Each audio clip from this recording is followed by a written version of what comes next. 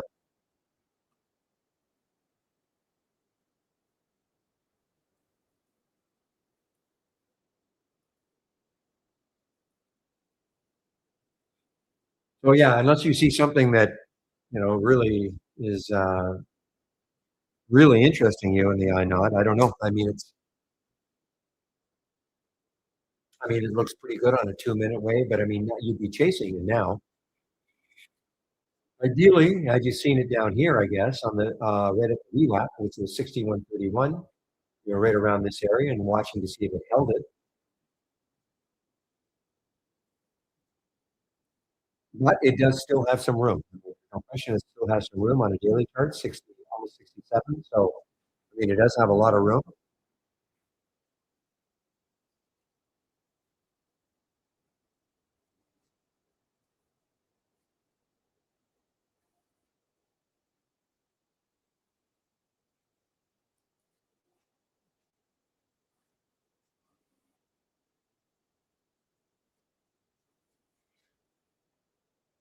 Yeah, so this is what I was talking about, guys. So you can see how the SPY is challenging anyway, the VWAP, the purple line on my chart, challenging the VWAP right now. Let's see if it can really take it out and start a nice little rally in the SPY. I mean, it's rallied, nice little rally so far, but a better one if it happens to take out the VWAP and charge on the way up.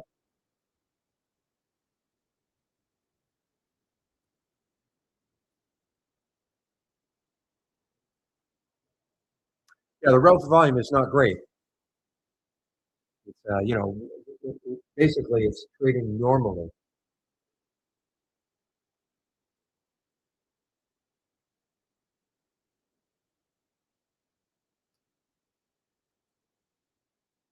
Boy,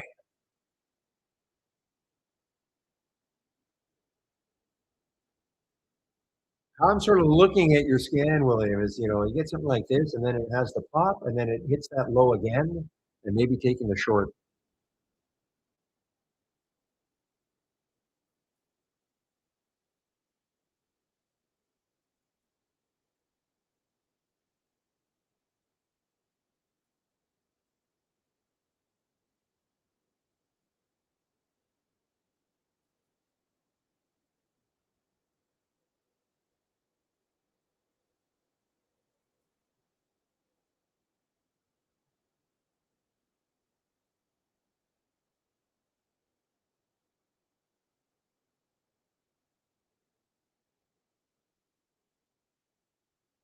Maybe. I mean, it's up to you, of course. Maybe. 162.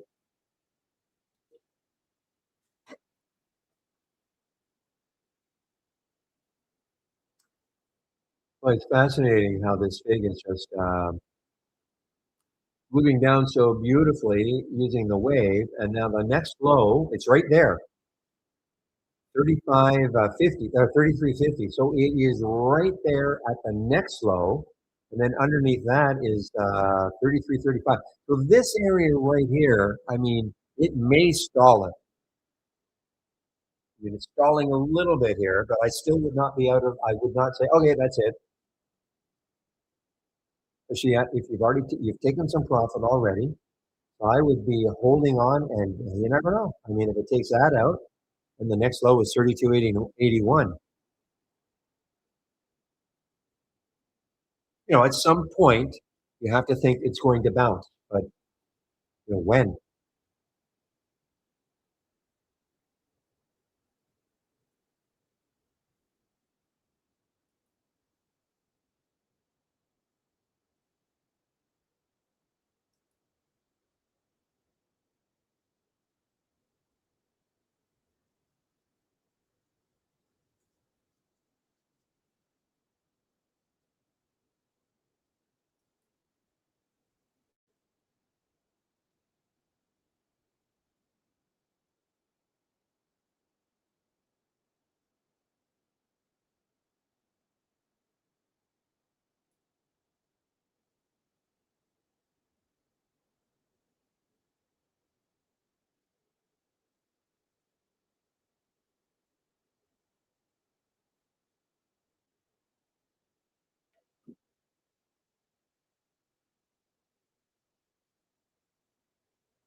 Okay, guys, sorry about that. I'm just so it is going to be Chris Farley taking over for me in about 40 minutes from our in YouTube. Okay,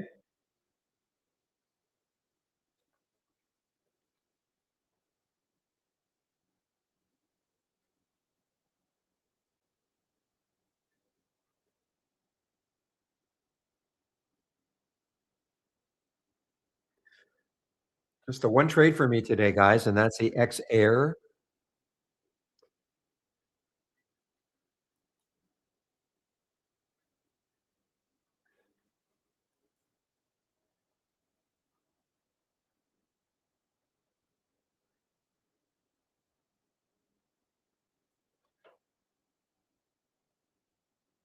Well, SM. So is it at a well as William? So look what it did. Okay, obviously had a bounce, beautiful bounce, got right into the VWAP, right into the VWAP, and so far that is stalled it. Okay, so far, so there could be a resumption in the downturn. So far, that VWAP, that purple line, acted as resistance on the way up. So far, and that's at what 28.63. So that's we're 30 cents away now.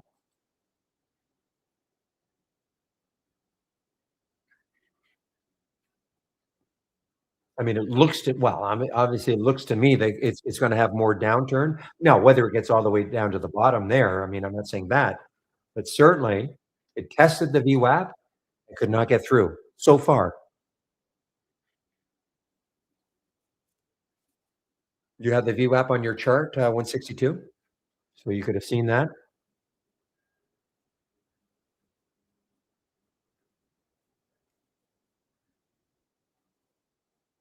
and just like William said, you eventually got a bounce of the VWAP.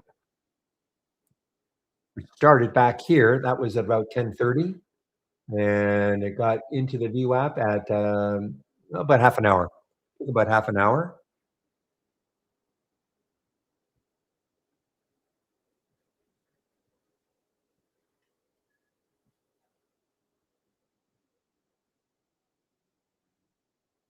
Oh, I see, you're invested in it, okay, well, you have a stop, right?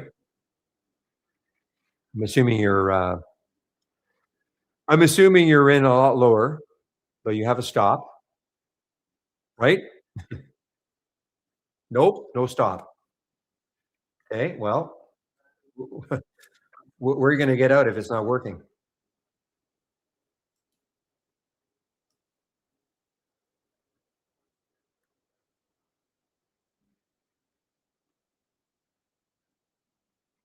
Alright, well, it's up to you, of course.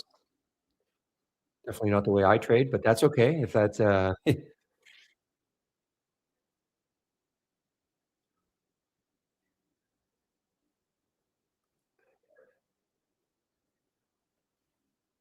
where are you in it? Just out of curiosity, what price are you in it?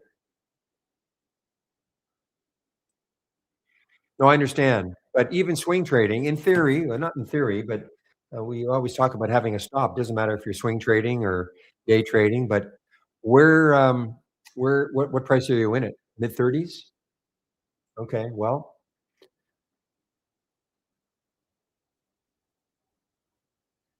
so up here in 34s or so.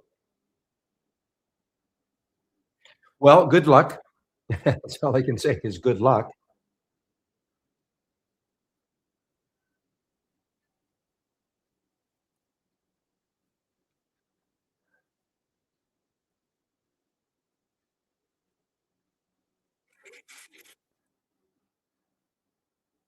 As long as we're well, as long as wherever you do get out, I'm assuming that you'll get out at some point if it's not working, but it's not gonna kill you.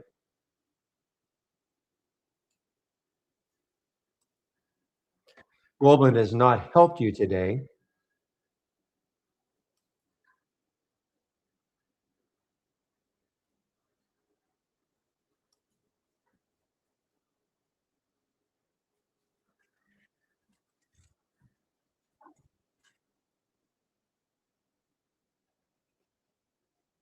Okay, well, if that's your trading style, okay.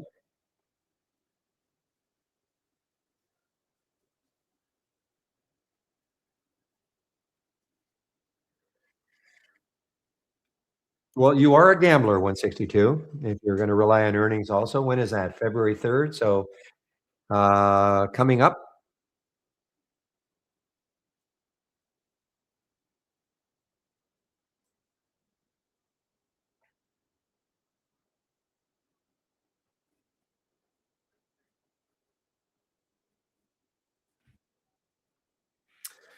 Alright, guys, almost about half an hour that I have left.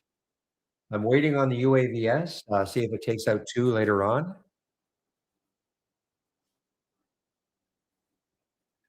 Oh, I saw the 0, Barry. I saw it.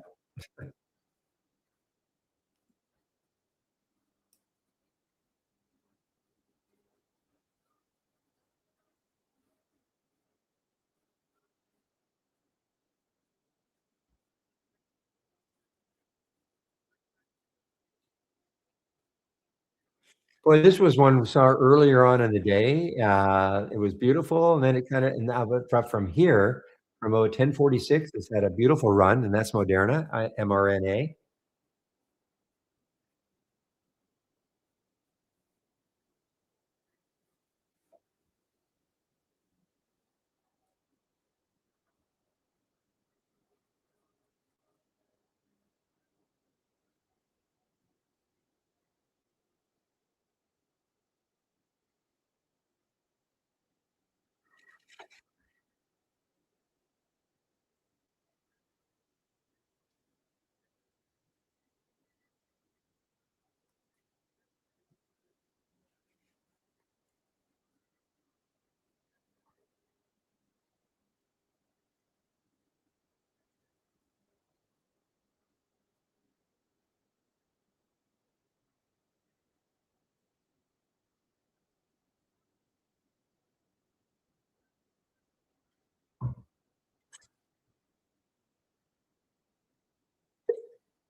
Alright, guys, let's see, take a look at some of these that won races.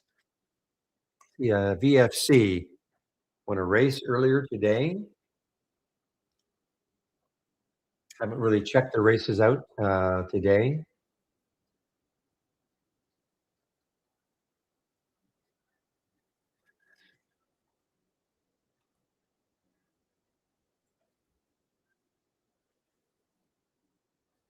The soothing words of PJ.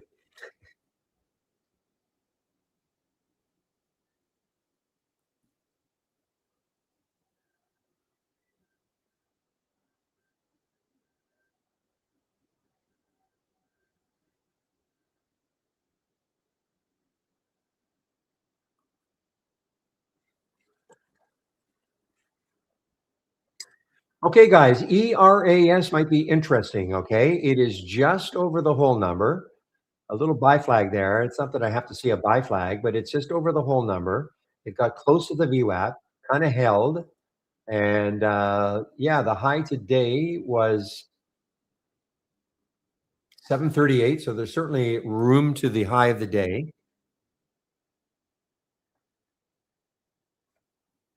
And the high on the monthly is 765. So there's some room to the monthly.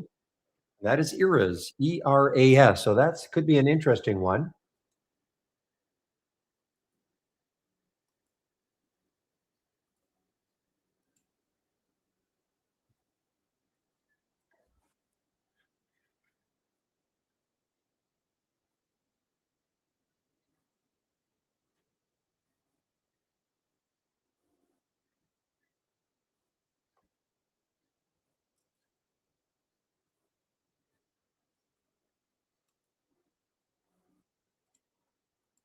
Is there any news for this one today? Maintain a okay. Wainwright raised the target to 11. Okay. Any other news on this one? Clear Street raising it from 3 to 11. I don't know who Clear Street is. Stifle, okay, wait a minute.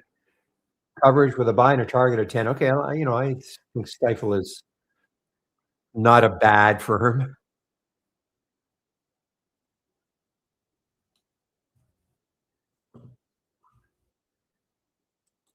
All right, well, let's see. I've taken it. I'm not because of that, okay? Nothing to do with these analysts. It's just because it was just over the whole number, little buy flag, and but relatively close to the VWAP.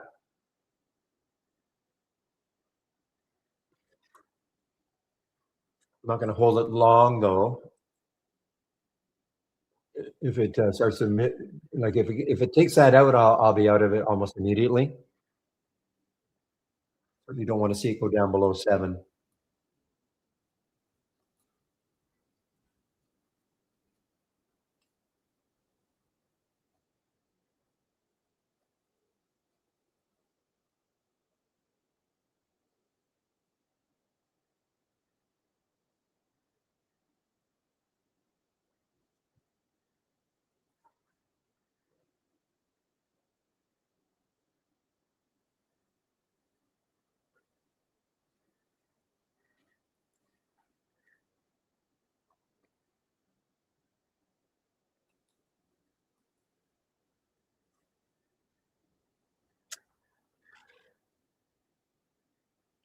You guys are looking at the decoy, maybe, right? It's been if it takes out 125, it may get running again. That's the DCOY. I have a thumbnail. That's the only reason I'm seeing it around the 125 mark. It might happen later on in the day,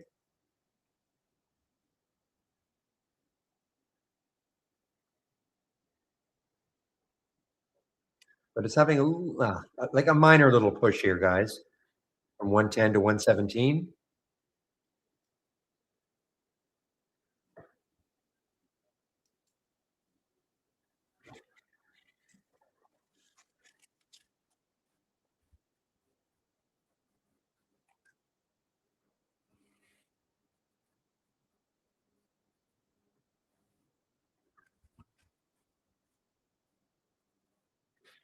Just waiting on the euros, guys. See if it moves for me. It's basically where I bought it, so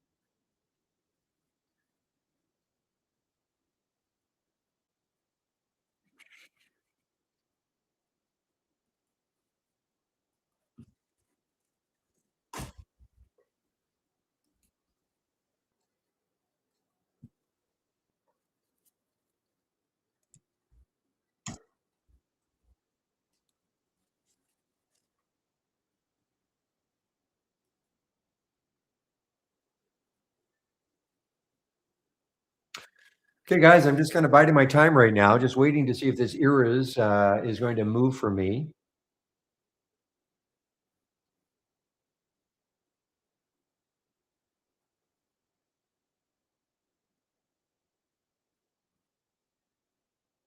What do they do again?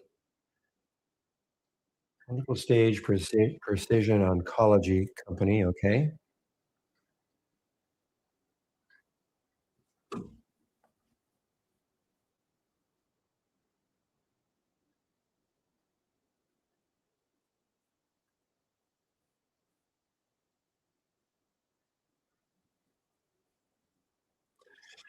Well, things have really slowed down for me now. There not a lot of new things showing up. Fluence is Fluence is. Did I see Fluence? Oh, there it is in the race, 25.17. So it made it over the whole number again, and on its way again.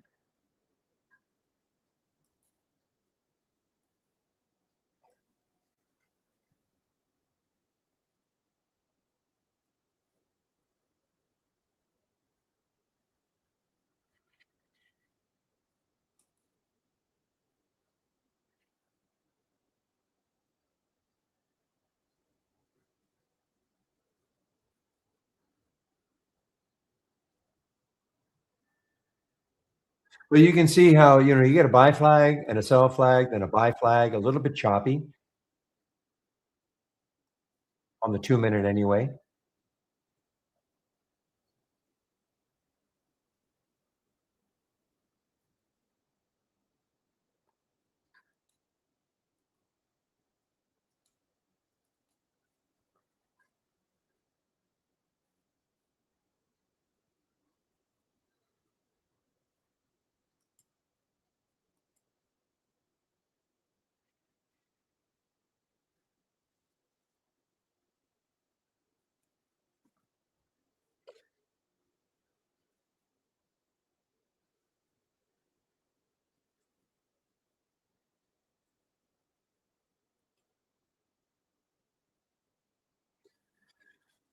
But this is getting thumped down here. EUDA. Let's see if there's any news on this one.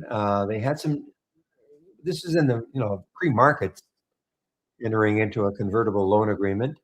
So some kind of a financing, but it's didn't really get affected until just a little while ago. It's gone negative now. EUDA, but I mean, looks to me like this could be an interesting support zone.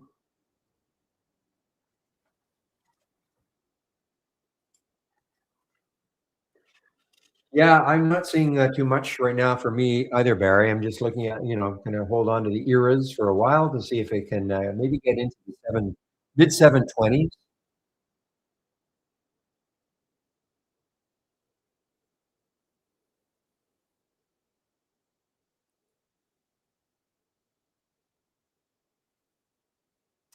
NTLA just over the whole number 12. Okay, this could be interesting.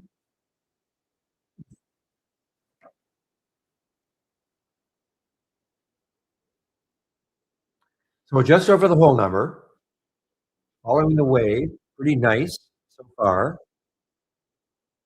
Over the 200-day moving average, so that's not an issue at all. On the weekly chart, the next high looking left is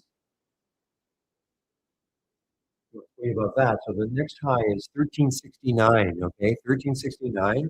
So certainly some room on the weekly chart for this one to keep moving. NTLA.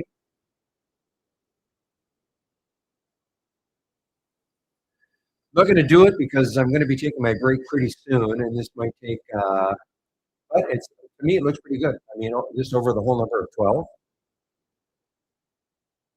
and it's got the room.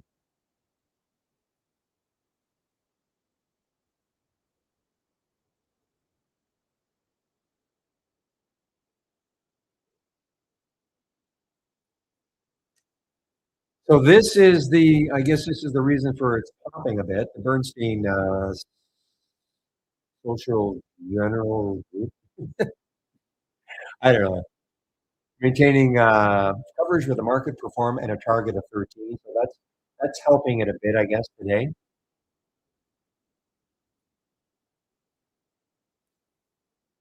Okay, so the SPY, well, I'm getting an alert there. The SPY is back to the VWAP, at the VWAP area.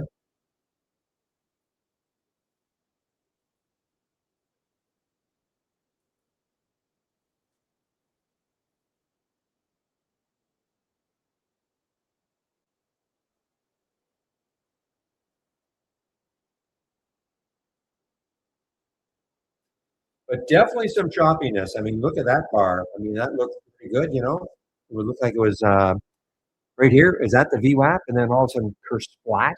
Looked like it was going to take out the lows of the day and then came right back up.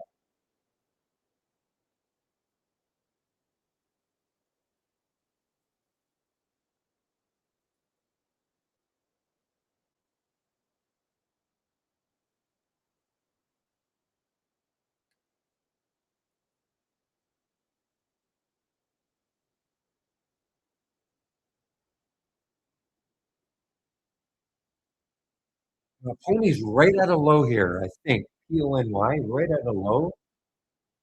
1564. Okay, there is a low right there at 1564. Will that hold it?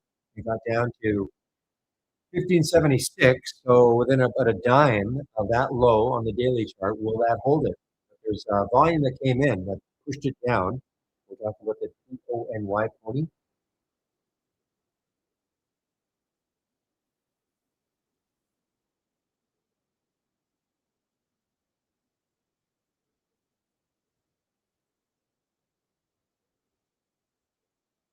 I had another alert that just over the VWAP for the SPY.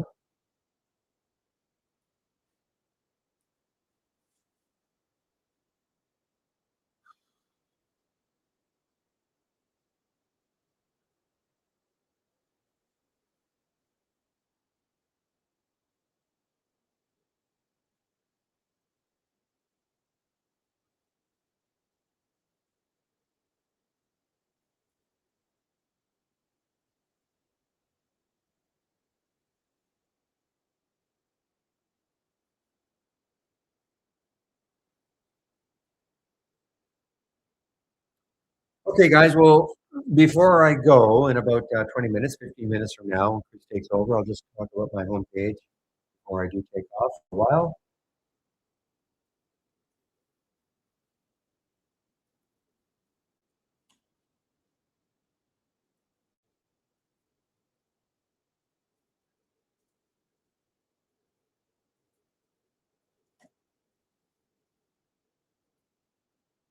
Pony, pony, pony. Boy, this is really ripping down now.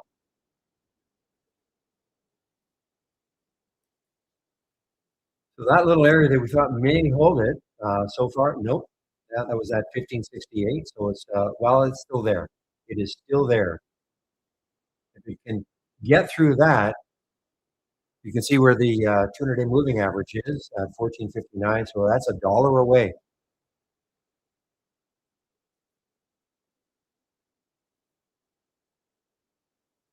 Hmm. All right, clicking on my home link. So here is a promo code you can use to get a discount on trade ideas, 15% off the first month only, or the entire year of a subscription. And that, I don't know why it says or upgrade to premium. That's for our standard or premium service. Okay, so you can get 15% off, first month only, premium or standard, 15% off the entire year, premium or standard. All I ask again is if you're going to take out a subscription, please use my code. Helps to keep the rooms free. I moderate our YouTube room and also this room right here. So if you're in YouTube, you can always come in here if you're looking for a lot more interaction amongst traders. A lot more traders in the trading room here. This room is also open at 6:45 Eastern Time. I open YouTube at about 8:30. Get on the mic, both rooms at 9. I take off sometimes, take off most of the time between 2 and 2:30. But even when I take off, William usually keeps the trading room open. So 3:45. I don't know if that's what you said you were going to do today. Education, if you take out a subscription to Trade Ideas, first thing you must do, getting started with Trade Ideas. This is mandatory. You don't have Trade Ideas, but you're wondering about the product, maybe, should you try it at all? Well, start off with that second video. Go to the end. Again, 12 short videos. That should give you an idea about whether or not it's something you might want to try. You can always try us for a month. If you don't like it, just let us know. And we'll unsubscribe you, okay? There's no long-term commitment on a month-to-month, of course. Back to basics, if you're new to trading, this is for you. 15 videos if you're new to trading, all free. Last, if you're looking for before I keep scrolling down, okay, click on my homepage link, and down here, get the trade of the week. It is free. You'll get it before the market opens every Monday morning. How you trade it, if you trade it, you'll get an email and with the stock and with a suggested entry. Did not trigger. It got right close to the trigger. We'll see the trigger later. No, trigger was over 520, and it got literally to 520. Did not go over 520.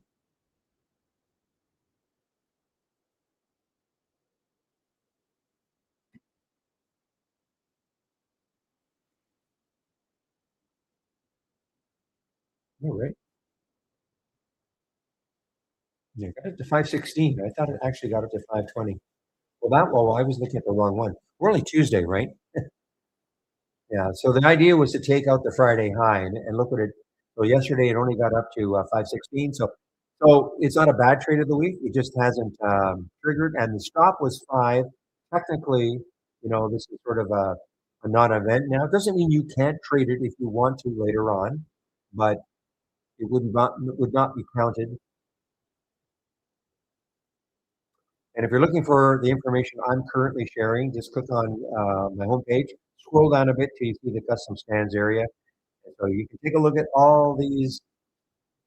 Some are scans, some are races, and there's single stock windows. Okay, there's sort of a mishmash of things that I've got on my homepage. Okay, and Era's knocked me out. Era's knocked me out. A little loss on that one. Had a little gain, but I was looking for a lot more.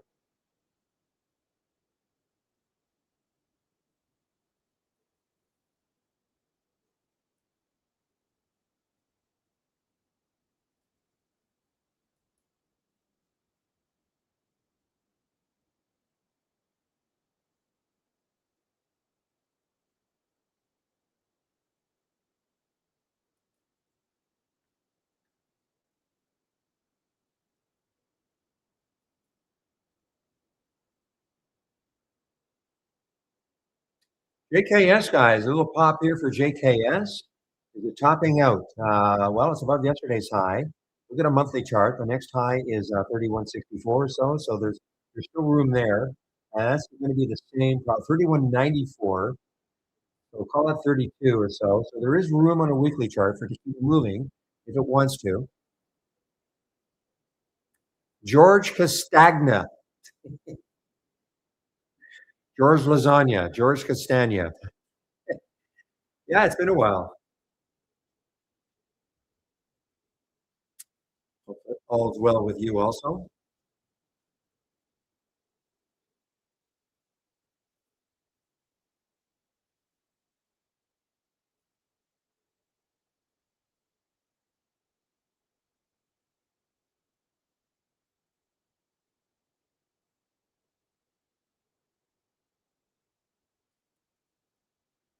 So look at the SPY, guys. The SPY now is making a nice little thrust through the VWAP. Okay, looks like it's trying to clear it. SPY's down not that much now, 55 cents from yesterday's close. And I'm checking to see whether or not our SPY chart is correct, and it appears to be. So saw that yesterday. So hopefully that issue has been cleared up.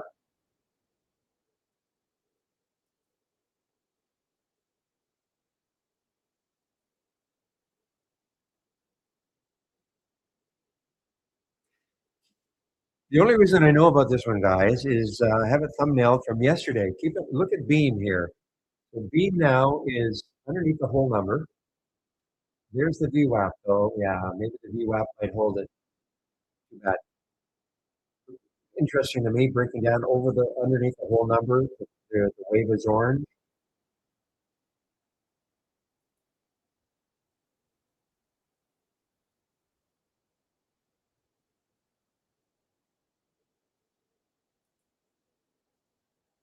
All right, I'm going to take a look at Decoy. I want to see if Decoy has any chance at all of maybe a late day run. I mean, obviously anything has a chance. That's a pretty big pullback, though. Obviously, 181 down to 114. So I didn't realize it was that much of a pullback. The VWAP is above here, so it's I mean, anything is possible. The float is fairly low. Well, it is low. There's a lot of volume. It's trading 1,200 times normal, but it just something to do with the Gates Foundation. Rises as the Gates Foundation backs its antiviral drug access. That was the news, and that popped it, but could not hold it. Still up 41%.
Okay, guys, a little jumbled here for some reason. ROIV.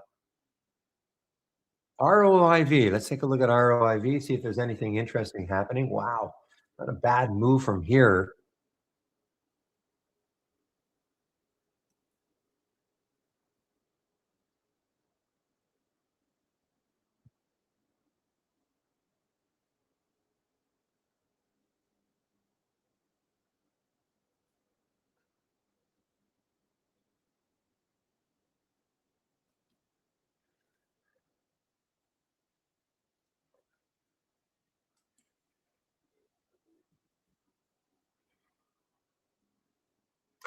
There are shorts I think the VWAP is too close. There are shorts available for me for eras, but the VWAP is right there. Would really have to take out the VWAP.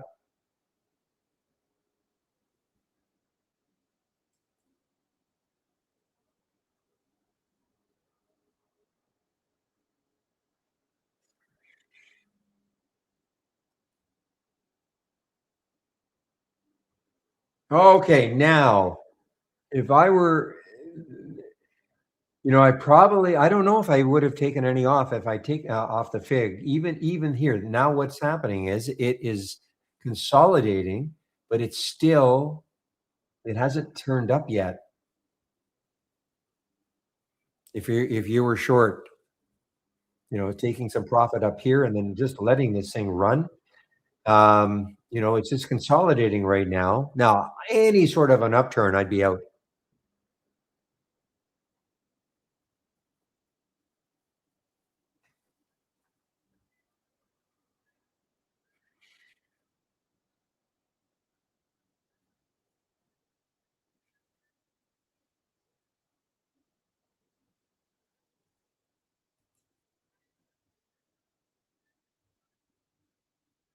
Annex. Okay, let's take a look at what Amen is talking about.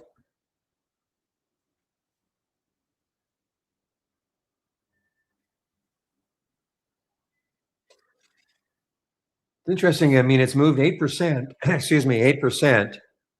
8%. Relative volume is really nothing. It's less than. It's not trading normally. 0.95. Interesting that it's doing so well.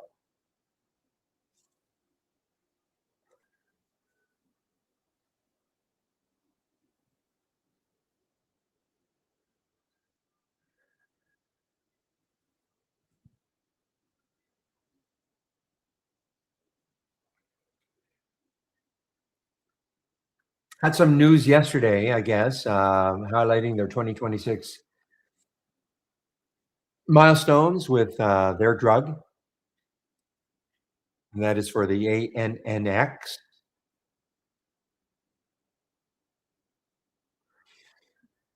Weekly chart, can't see anything. The next high on a monthly chart is 763. So yeah, there's some room to run if it wants to. But it's interesting. It's doing so well with very low relative volume.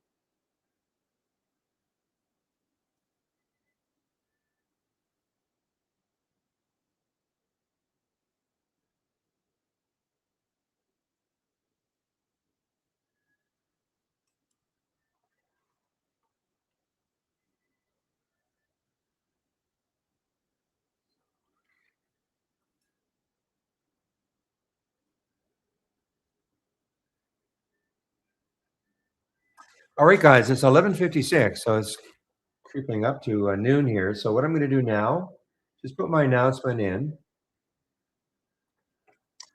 on a break back around 1 p.m. ET. Okay, and then in the main room, I will put the YouTube link in if you want to head over and listen to Chris.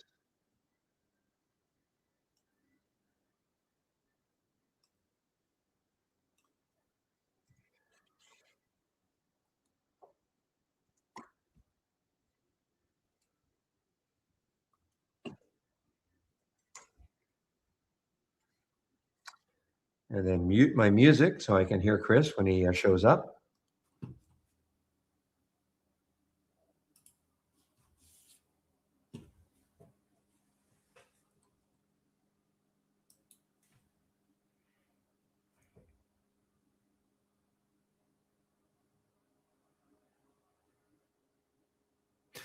You know, XR may not be over. I'm going to, I don't have to type it in. I can just, give me a moment.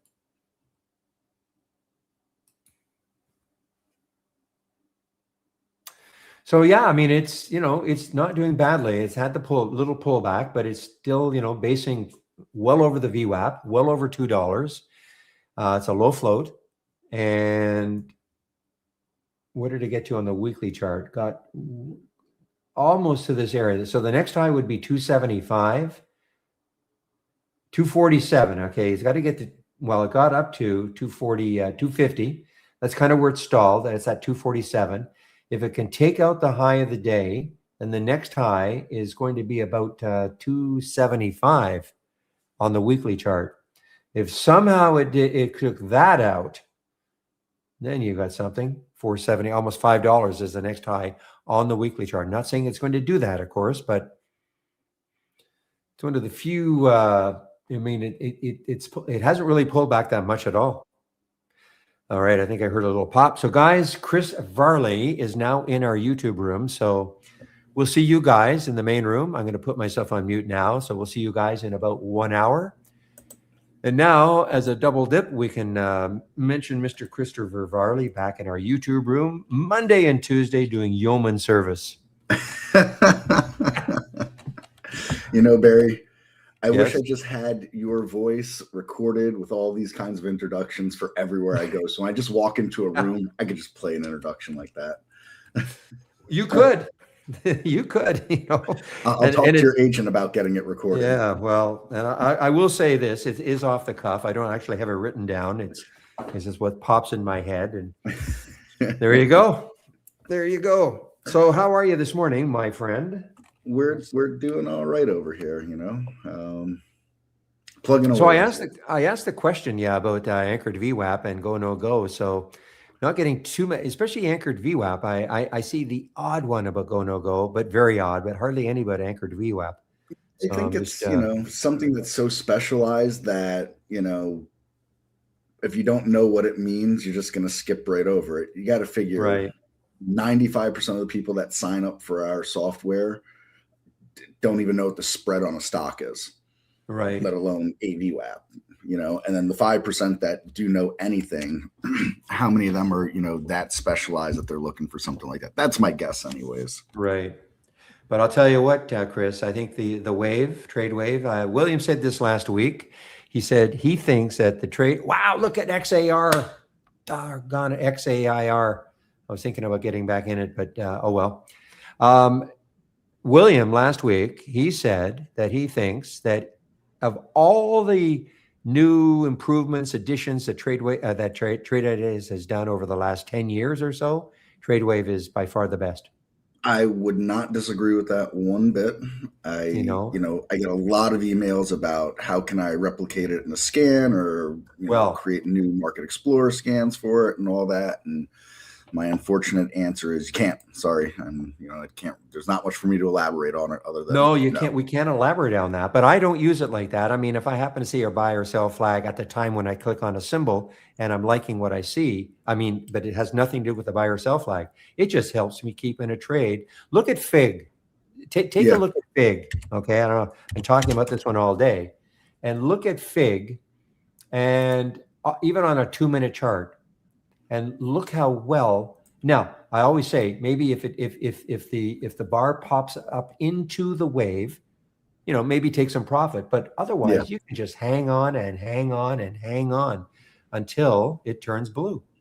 Yep. And I mean, it's just keeps me in trades way longer than I ever used to. Way longer. Yeah, and because for new traders too, it gives them something to begin to base a trading plan on, instead of just randomly buying and randomly selling. Well, and it's highly visual. I mean, do you need the wave to see the pattern? No, but the wave just keeps it highly visual. Exactly. That's what I really like about it, and so I mean, I think the trade wave is just a really fantastic addition. And now, I mean, you're in the development meetings all the time, and I know it gets asked all the time, but Do you think there's going to be any chance that you will be able to create a scan and get the buy and sell flags as No, actual alerts? I do not. I mean, You don't think so? realistically, Okay. when was the last time we added a data point to the software? So how are we, like, how did Michael do it with in the market strategy So the Market to trade Explorer runs waves? on this completely different server set that only pulls in just a raw data feed, completely raw data feed. Mm-hmm. And so it's like, think about writing formulas in an Excel sheet essentially. And so that's how the scans are created. But the Okay. thing is, the server tech that this thing runs off of needs a lot of horsepower, and I mean Mm. a lot. And Okay. so having other people go in there and bang on it besides one person and create things costs us a lot of money actually each month in server fees. And then if you start to, and to run each scan costs us quite a bit. So it's also why there are scans that have disappeared from it over time. Nobody's really said anything about it, Mm. but that's the reason why certain scans have come and gone from it over the last couple of years. Now, since Michael's departure, I don't think anything has been done with the Market Explorer whatsoever. No. There's nobody here that can really code into it or anything like that. But again, he had to justify the cost of adding some of these things. I mean, there's a lot of scans in there, specifically ones that many users asked, request to be built, and none of those users use them, or they're not even around anymore. So Right. Given all those things, there's just no chance that's ever happening, in my personal opinion. All right. Well, there you have it, sports fans. We'll Okay, Chris. Well, I'll let you go, and I'll see you in about an hour. All right. Sounds good. Thanks, Barry. Okay, bye-bye. So, all right, folks, a little back and forth there, give you some more insight into some of the things that I suspect some of you are curious about, if not all of you. And so there you have it, anyways. Just like yesterday, open forum. So any questions, don't be shy. Get those questions in for me. So I'm taking a look at a chart here that I'm interested in. APLD, I'd had a trade in it. I sold some of it the other day. I sold all of it the other day. Let me rephrase that. And considering getting back in. It's making a move that makes me want to get back in.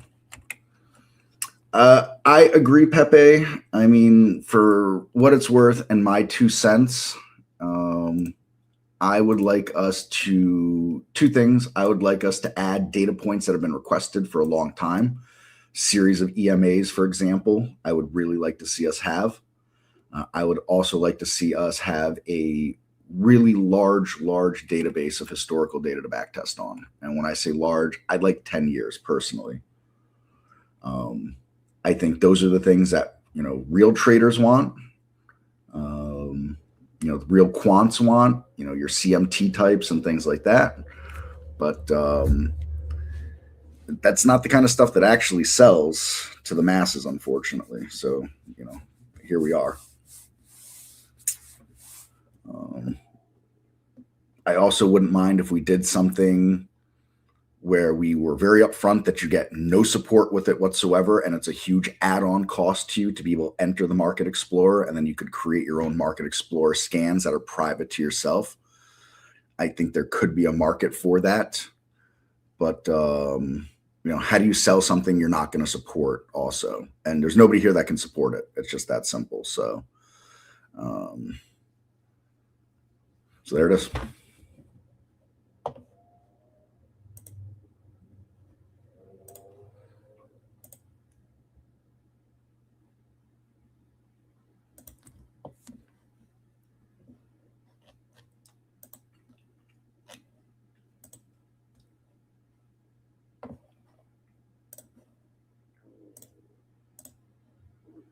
So again, anybody with questions, don't be shy. Get the questions in for me.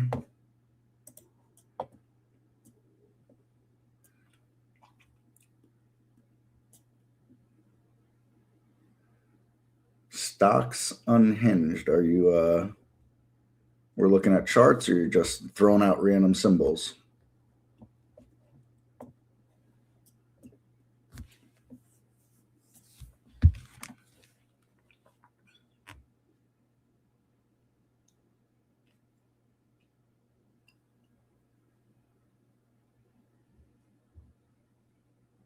symbols on the move. Gotcha.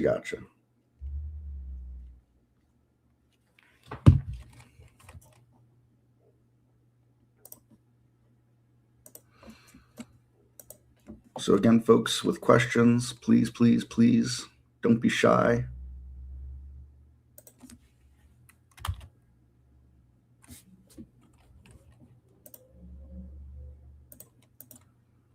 Get those questions in for me.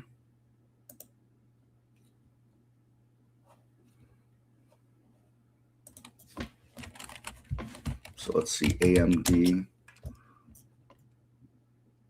I gotta get rid of one of these browser charts. My computer does not like them. Yeah, AMD, that's quite the move today. Holy mackerel. I'd say chips are looking good in general. Chip makers are looking pretty good in general right now.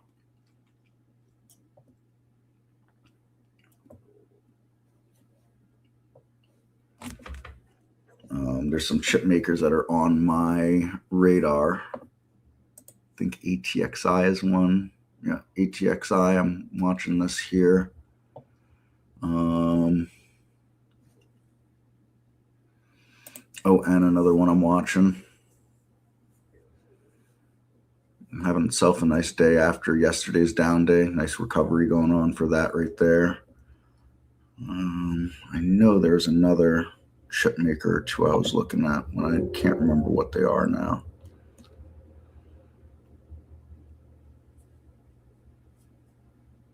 Maybe it was this one. Yeah. Another semiconductor related, SKYT. Some of these have made some big moves recently, so I'm hoping for either pullbacks or consolidations on them to take a stab.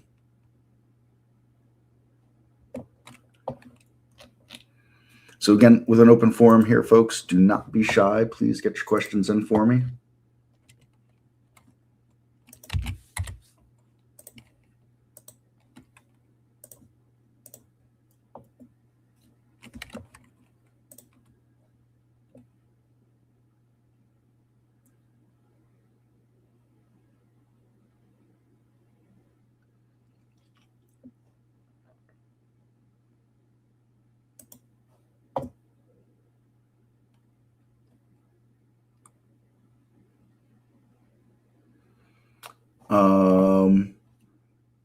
So you have to be on our legacy charts to see that. So you right-click your chart and uncheck the browser interface, but then you'll lose all the browser interface stuff. You'll lose the picture-in-picture chart. If you're using any of this stuff up here, you'll lose that. If you're using the trade wave, you'll lose that, and you'll lose the support and resistance lines. So it becomes a trade-off. I don't particularly care for any of these things. I like the trade wave, but I don't use it. I think it's a great feature, especially for newer traders. But it's not something, I'm really using much in my swing trading. So, and I don't care about the support and resistance lines. My eye kind of sees what I want to see for support and resistance, and I draw lines myself. And I have a single stock window, so I don't need all this stuff up here. It doesn't really do much for me. I like to curate what I see through the single stock window. So it's just a personal preference. I do very much like the picture-in-picture charts. That I like very much, especially for going back and looking at prior resistance and support lines. Right, but do you have those items enabled? You need to have the, it's going to put up here what you've got for data points. And again, you got to uncheck that browser interface. Browser interface, goodbye. No browser interface, hello.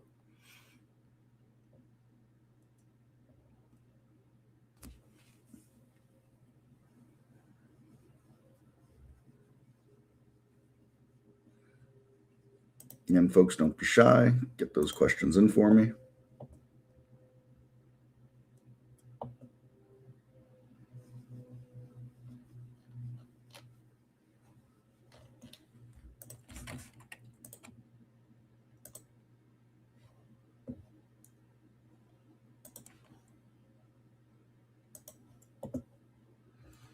Perfect. Excellent. Glad you got that.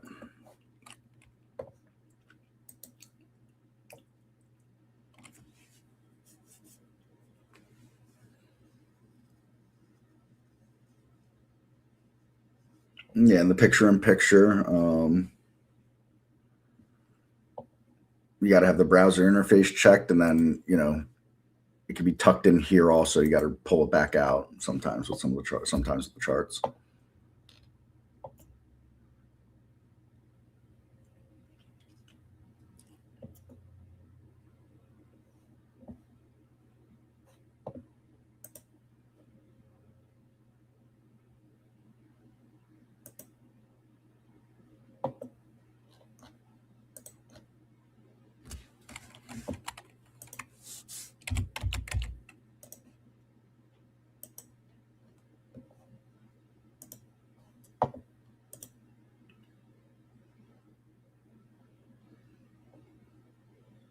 It won't work on the second monitor, and you're sure you have browser enabled.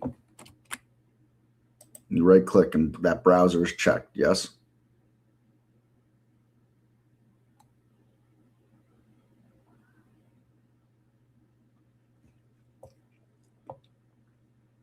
And again, folks, anybody with questions, don't be shy. And when you look over here, there is no little arrow widget right there.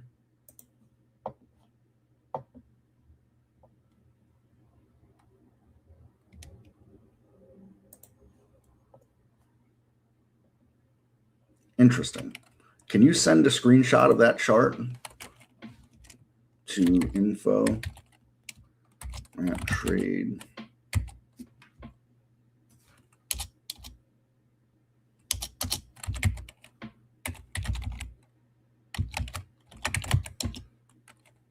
To info at trade-ideas.com. The only other thing I could suspect if the chart was too small, you should not need a full screen for it though. But yeah, see if the chart's small, I lose the picture-in-picture completely. So you got to widen it till you get there. I'm guessing that's where the issue is for you. So you just got it wide enough. Now I can pull it back out again.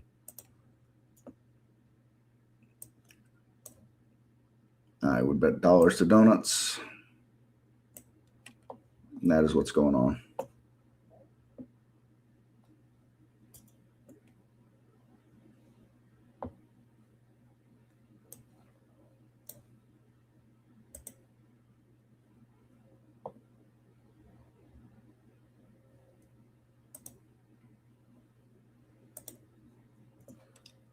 Again, folks, don't be shy. Folks got questions for me.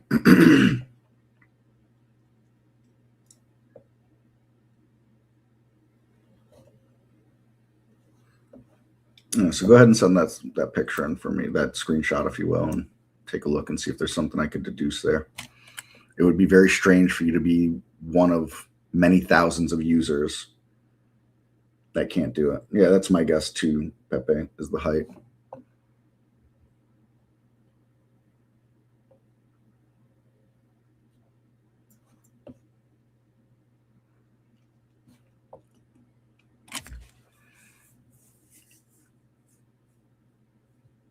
So Barry was talking about when I came in, XAIR, quite the mover today, to say the least.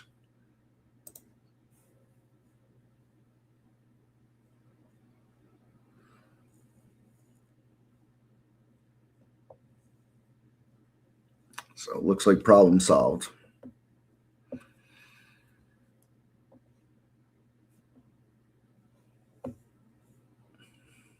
So yeah, XAIR, wow. Over 300 million shares traded on the day.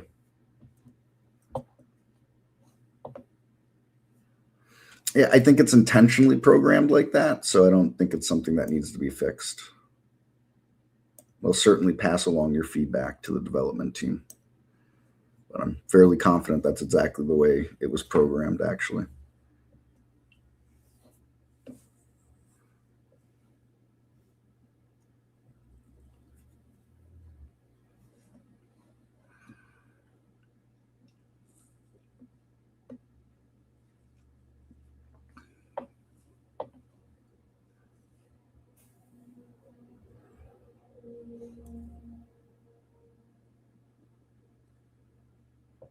So again, folks, anybody with questions, don't be shy. Get those questions in. Open forum here. I don't have any pre-done content.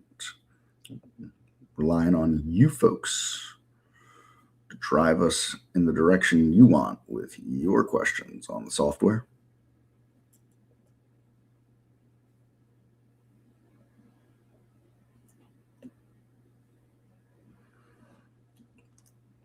Yeah, that doesn't surprise me about that with the DJ Tony there. 7 million in that float. And you've got, pretty much the entire day trading world looking at the stock, I'd have to imagine.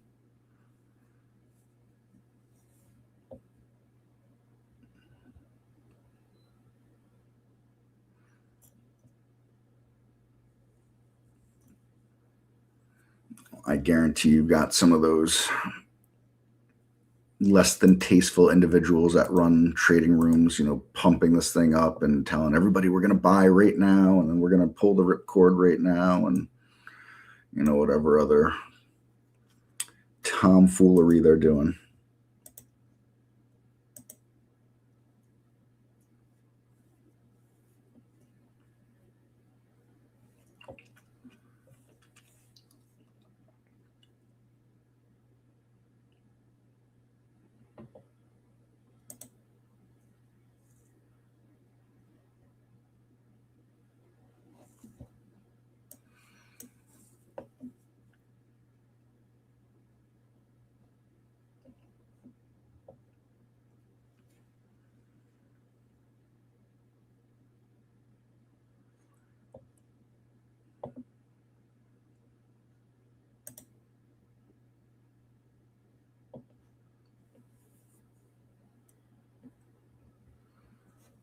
And again, folks, don't be shy. Don't be shy. Get some questions in for me, please.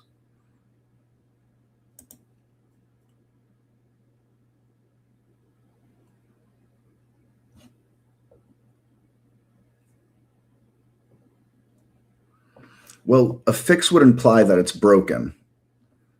And it's not broken. It's specifically designed for a reason like that. Again, I'm happy to pass along your feedback, but whether they make any changes or not, that I can't tell you.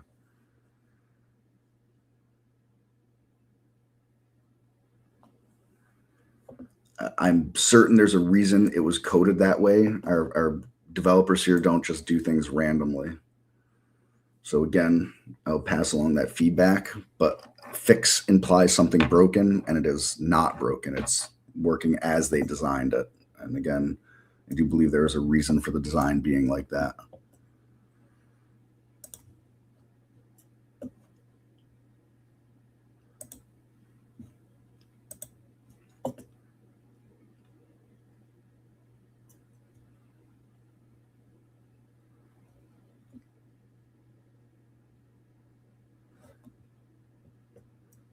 Let's see, what other big movers do we have here today? AGIG.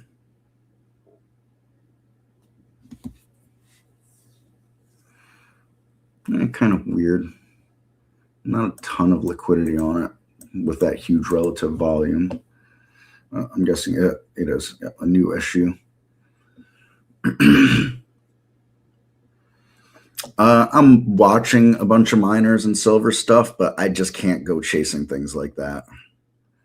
I've got them on my liked list here, so I don't know. Let's see. HL is a miner, silver related. So is AG, CDE.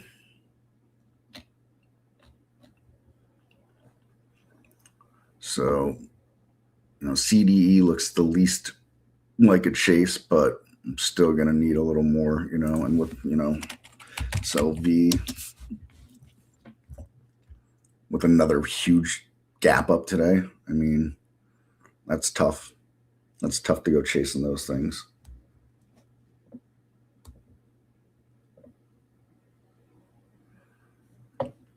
Am I in anything? Yeah, I took a small starter position, ATXI.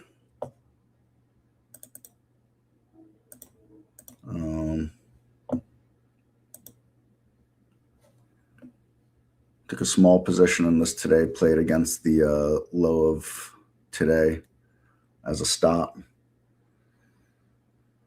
We'll see how that turns out. I just think anything tech related that's going to involve AI in any way, there's a bubble there that I want to participate in. I've said it before. I said it again. I'll say it again. Bubbles are wonderful. I think they're the greatest thing to ever happen to stock markets.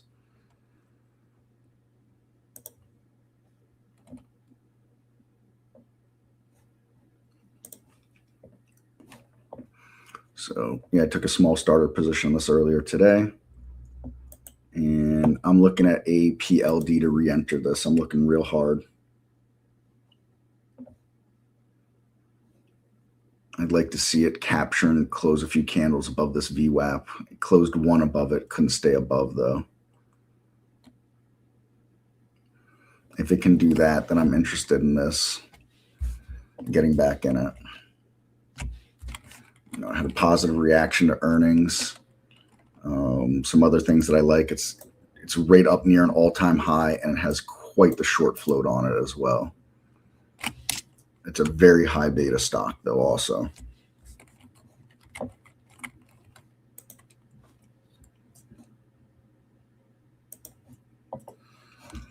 I'm, looking at a bunch of other stuff, too. We'll see what happens. I mentioned SKYT before.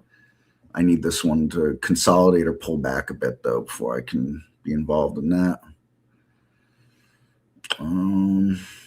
What else do I have actual real interest in? Got some interest in the COMP. Love to see it kind of consolidate down here again. But it's been in a nice uptrend for many months now. It's got these nice moves, pull back, a move, pull back, a move. Love to see another pullback, and it's got some room up here. That 16-ish level, give or take.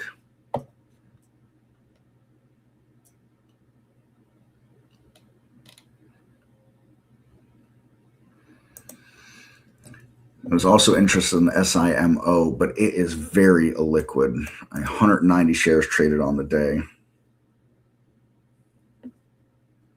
So it's hard for me to take something like this. Very hard for me to take something like this. Yes, I was briefly mentioning ATXI. I mean, this is the kind of thing where, it makes this nice run, and all of a sudden you see the ripcord get pulled, and, $20 on day, done in a day or so. CIFR is another one that I'm looking at here. I think it's Bitcoin related. So, but I like the way this pattern's playing out on the chart here. This nice move and a deep pullback. It tries to get up and it pulls back, but it can't get, just can't get underneath that area. It's got this as a tailwind above it, but there's lifetime highs. It's right there, and another larger short float as well too. And it's a really liquid stock. I mean, it's only at 1.42 on the relative volume and traded over 19.5 million shares on the day today. So, these are the ones that I'm looking at. But I don't like to have too many positions at once. I like an absolute max of 3 positions at once. That's it. So it's like, really, really needs to be the A setup for me. I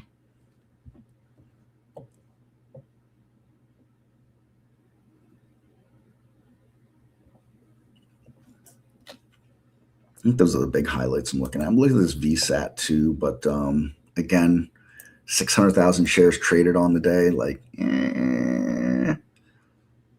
not crazy about that. Not crazy about that as far as liquidity goes. But, look at the setup going on here. It's in a nice uptrend, pull back. This kind of rounded bottom going on. And if it gets through it, you got room here, here, and here. So you got some nice stepping levels up on it. And I think, this is a pretty nice, actually where the support is drawn is a pretty nice area to be looking at. Playing it off against that there. So it's just that's a big ways. That's a good ways down for me too. $8 on a $42 stock. I'm not taking an $8 stop. Not giving it that much room.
Yeah, I'm the same way. I don't like to go chasing right back into the first dip. I mean, we could both probably give examples of first dip return works and first dip return doesn't work. But I think as my mind has turned from how much money can I make to how do I protect the money I put in, I have that mentality of I'm all right with missing out on the upside on this one because there'll be another one that I can get the upside on.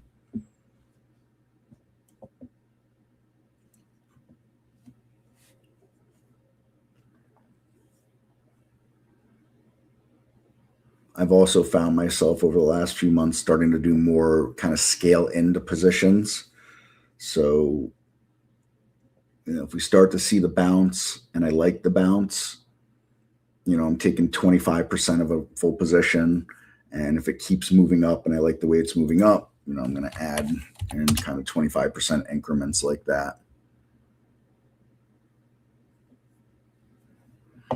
And this way, if I'm wrong on my early entries, I'm not calling them early entries, but if I'm wrong and I'm shown that early on, I'm not penalized for being wrong very much. And if I'm right below my final, let's get in here, and I'm kind of lessening my cost average anyways.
Scale in and out, just meaning, so let's just pretend I was going to take 100 shares of something, right? And we're going to pick on VSAT here, right?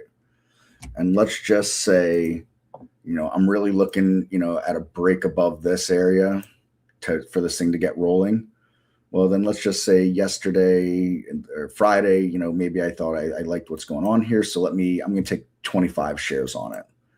And then, yesterday I liked how it held up and it's kind of still holding that move up. I took another 25 shares. I'm at 50 shares. And then let's say it starts to make that break here, well, then I take the other 50 shares here. And so my cost basis is more down here, or split between down there and up there. And so if I was wrong here and it just had reversed on me, I'm not getting punished as much for being wrong. And if I'm right here, I'm not chasing price as much anymore because I've already got a little base into the stock already. So that's what I mean by scaling in. Scaling out would also be, okay, now we've moved up, stock is, let's just say I took it here and it moved up all this. And now it's, kind of consolidating through here, and I'm not seeing any price appreciation. I got 100 shares. Well, maybe I'm selling 25, 50, 75, whatever it is. And then I don't have to worry about the FOMO of, well, if it keeps going up, I'm going to make money, so I don't want to sell it. But if it goes down, I'm going to lose what I've got already. I've satisfied a little bit of each one of those.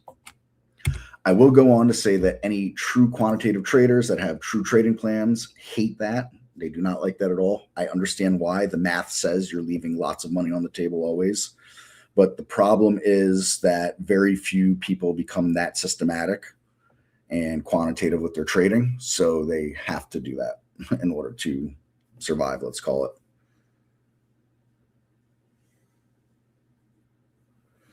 My stop is non-negotiable, regardless. If I was getting in this stock, my stop would be down here. I would not negotiate that no matter what.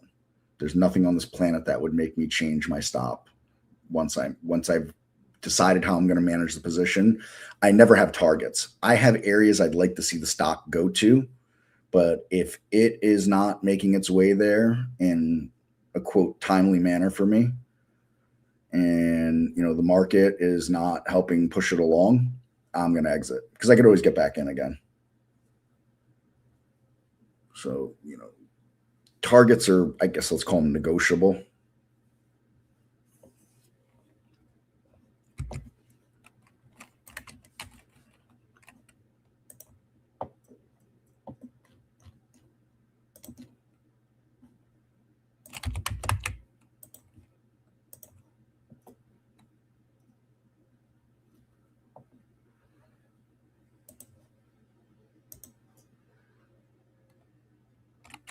Yeah, I'm manually trading.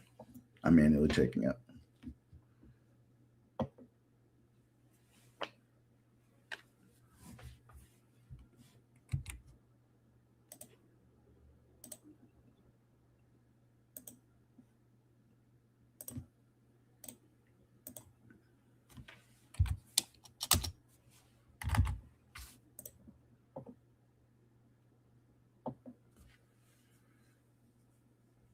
Yeah, you got it, of course.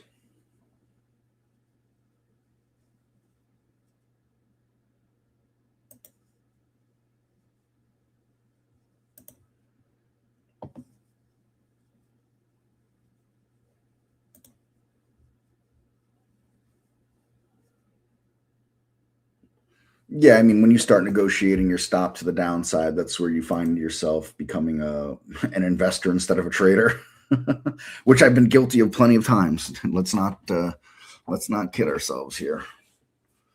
I've had a number of times where something went through my stop, and I was like, "Well, I'll just hold on to it." Not as much now, but not really at all now. But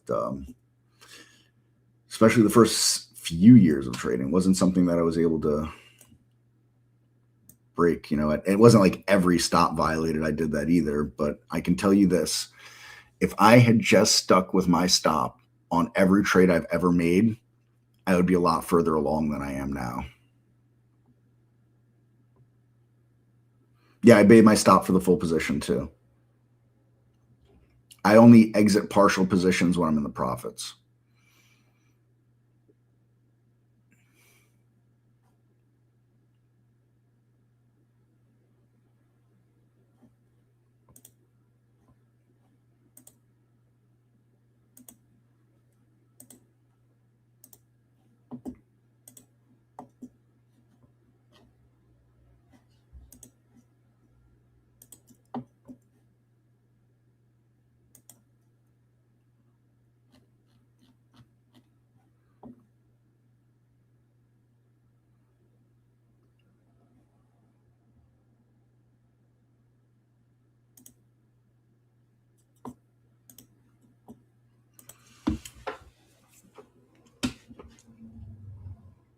So again, folks, don't be shy. Keep them coming on the questions.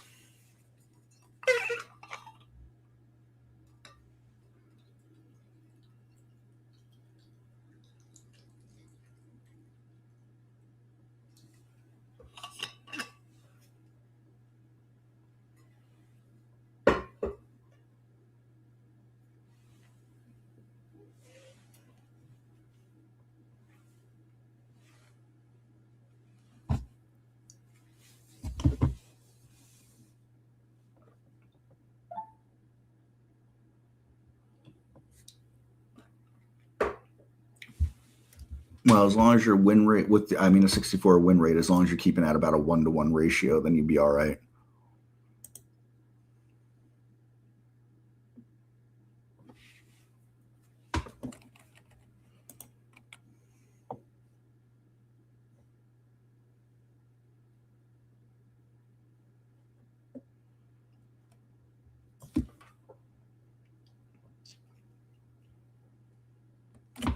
And the bottom line is, once you become a quote profitable trader consistently, the more you systemize everything, the more systematic you do everything, the better the process becomes and the more profitable you actually will become.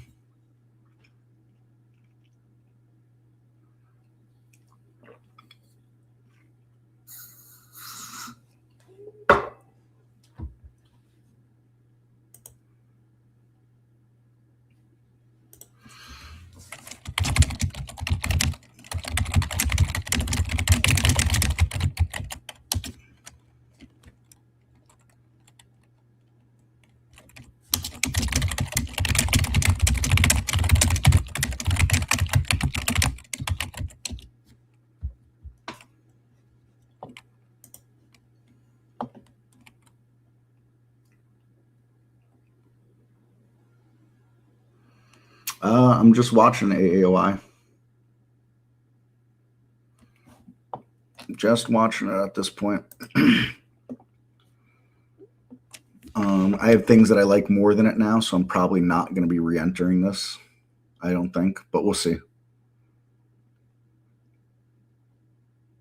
It needs to claim like 36 again and hold up above it for me to want to be interested in it again. And I suspect by the time it does that, I'll be looking or involved in other things. But we'll see.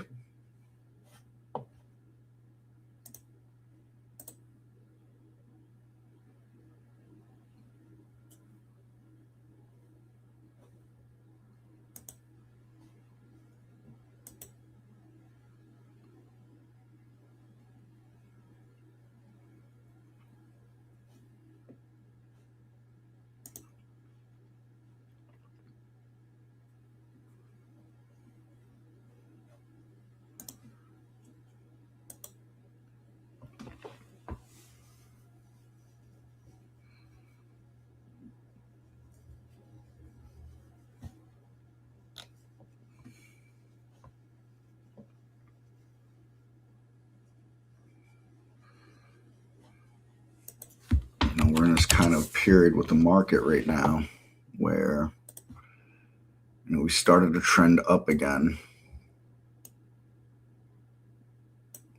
And the possibility of a breakout's higher than it's been in quite a while, actually.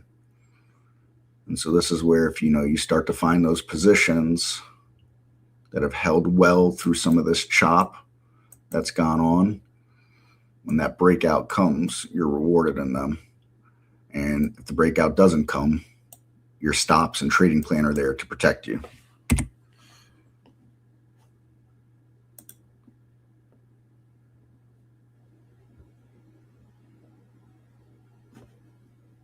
No, I took it for what it was on that comment before there, Steve. Why is 36 a pivot point? That's what I like. That's what my mind says.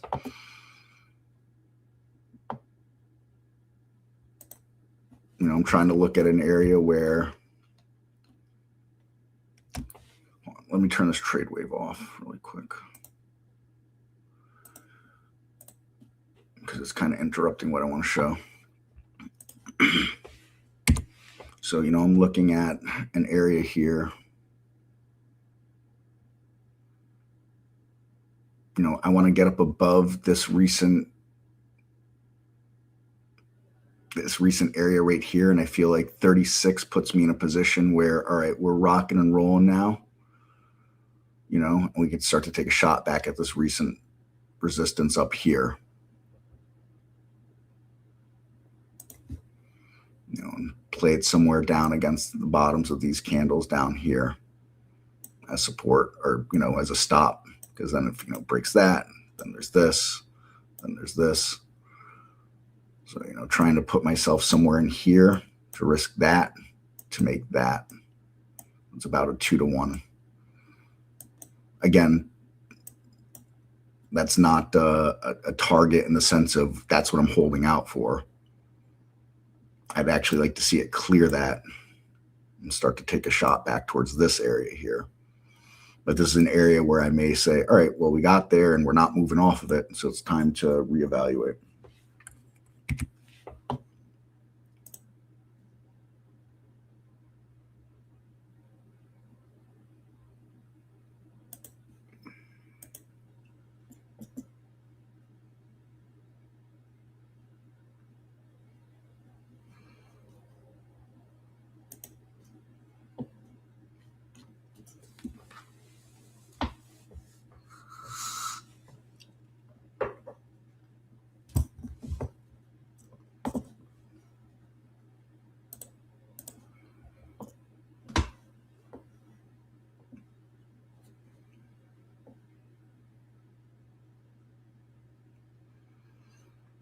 Again, don't be shy, everybody.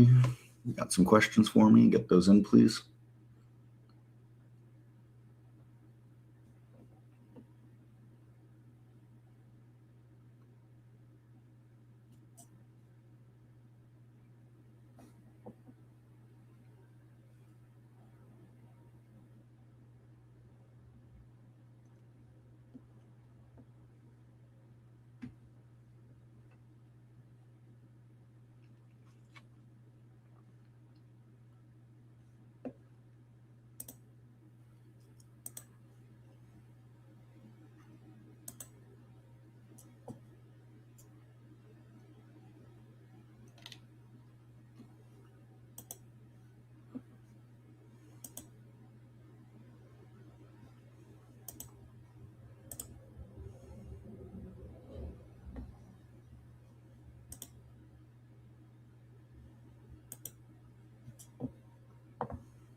What are my thoughts on the SPY resistance support? I think it's breaking away from some current resistance right now. We'll see if it can actually do it. But I think that this area here is this bane of my existence drawing tool. I think that this was, some pretty clear resistance here. Even though it didn't touch, it's a role that it played. And now it's up above it and it's closed above it. 1, 2, 3. If today holds, it'll be a 4th day out of 5 that it's held above that. So, that's what I'm thinking for resistance. And I think, support, could argue a few different areas. I guess you could argue this as support. I'd probably more argue this as support. Or I would argue this more as a pivot level. I'd be interested into the downside again if we started getting rolling to the downside again. But that doesn't make me right. It's just, my 2 cents. But because of that, violated right above it, back to it, back to it. So that's why I would go with that. Just for my 2 cents.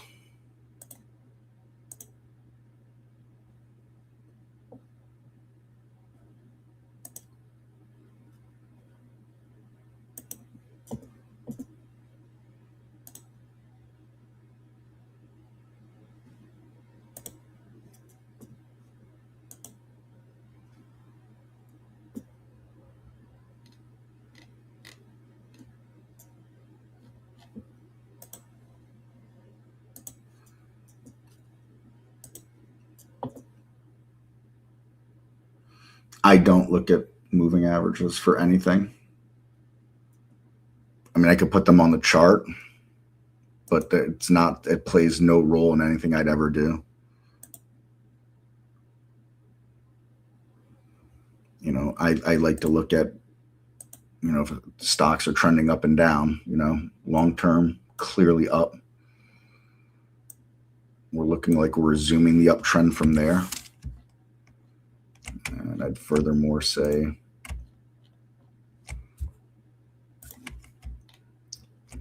boy, sometimes.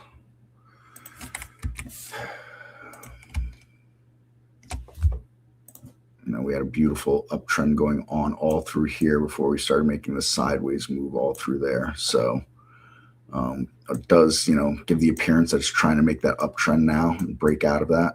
So that's what I'd be looking at. And to be clear, there's nothing wrong with moving averages. It's just not something I personally use or do. Once upon a time, I had every moving average you could think of on my charts.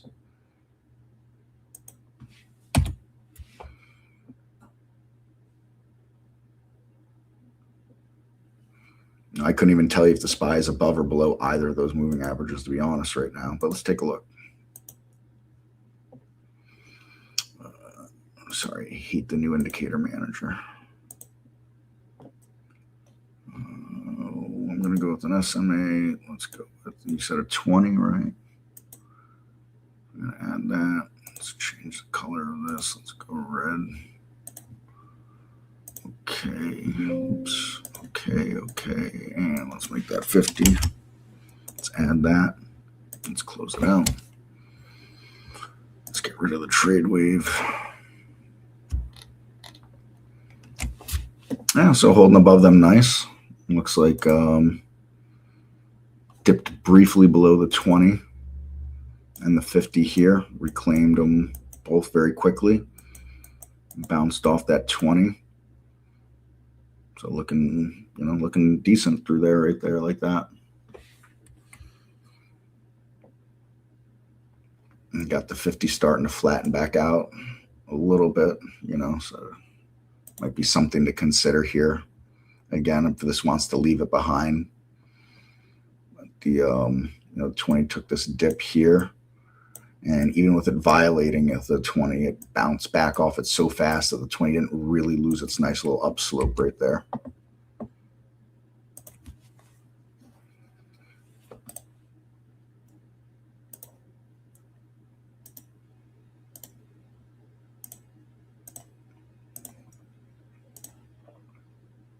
Oh.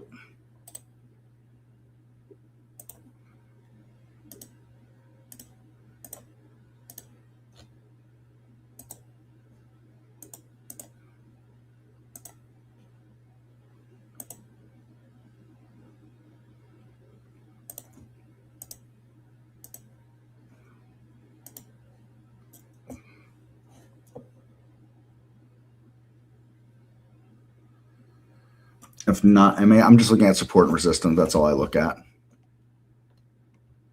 For daily charts, I like this multi-period low. It shows me the lowest point over the last 20 days. So, you know, when the stock is, you know, really moving up, it comes to the end of a 20 period, and it kind of starts to give these like steps. I really like the look of this. It's very aesthetically pleasing visual to me to define trend. So like, look how, you know, it's been pretty close to flat for a long time with that one move up recently. So that's what I'm looking at as far as that goes. I have a 5-minute chart up here. I do not use it for anything. I use it for when I'm doing this stream, but I don't day trade. So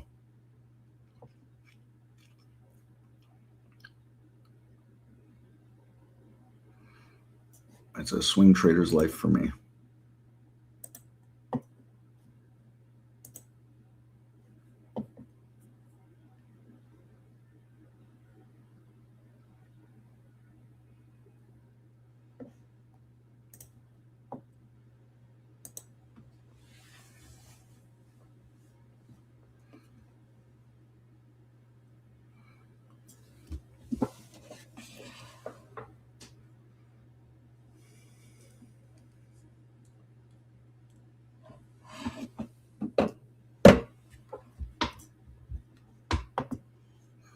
So a few more minutes left before Barry comes back. Anybody with questions? Don't be shy. Don't be shy.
So again, don't be shy, folks, if you got questions.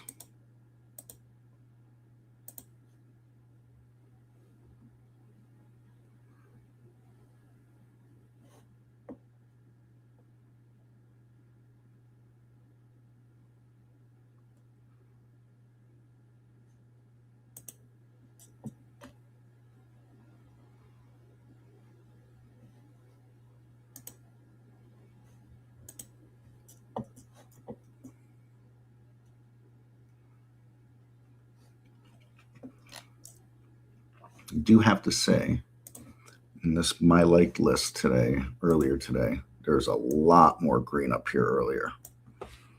A lot more green.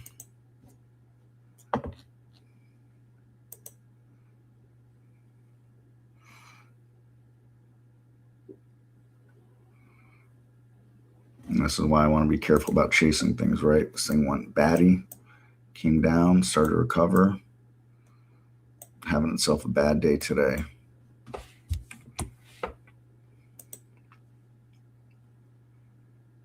This thing has just been like a rocket ship. Couldn't even possibly think about getting into that.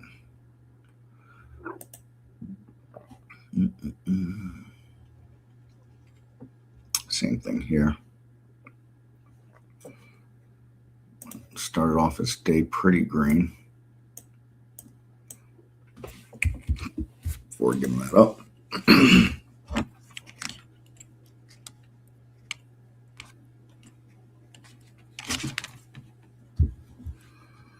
How do I usually decide my entry point? Combination support and resistance. Finding some middle ground there.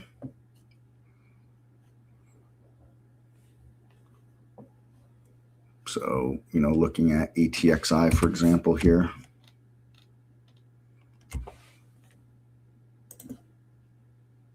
That $20 level looks like a pretty logical stop. Above yesterday's high, this thing, I think, could really get going again. So I'd be looking for something like that.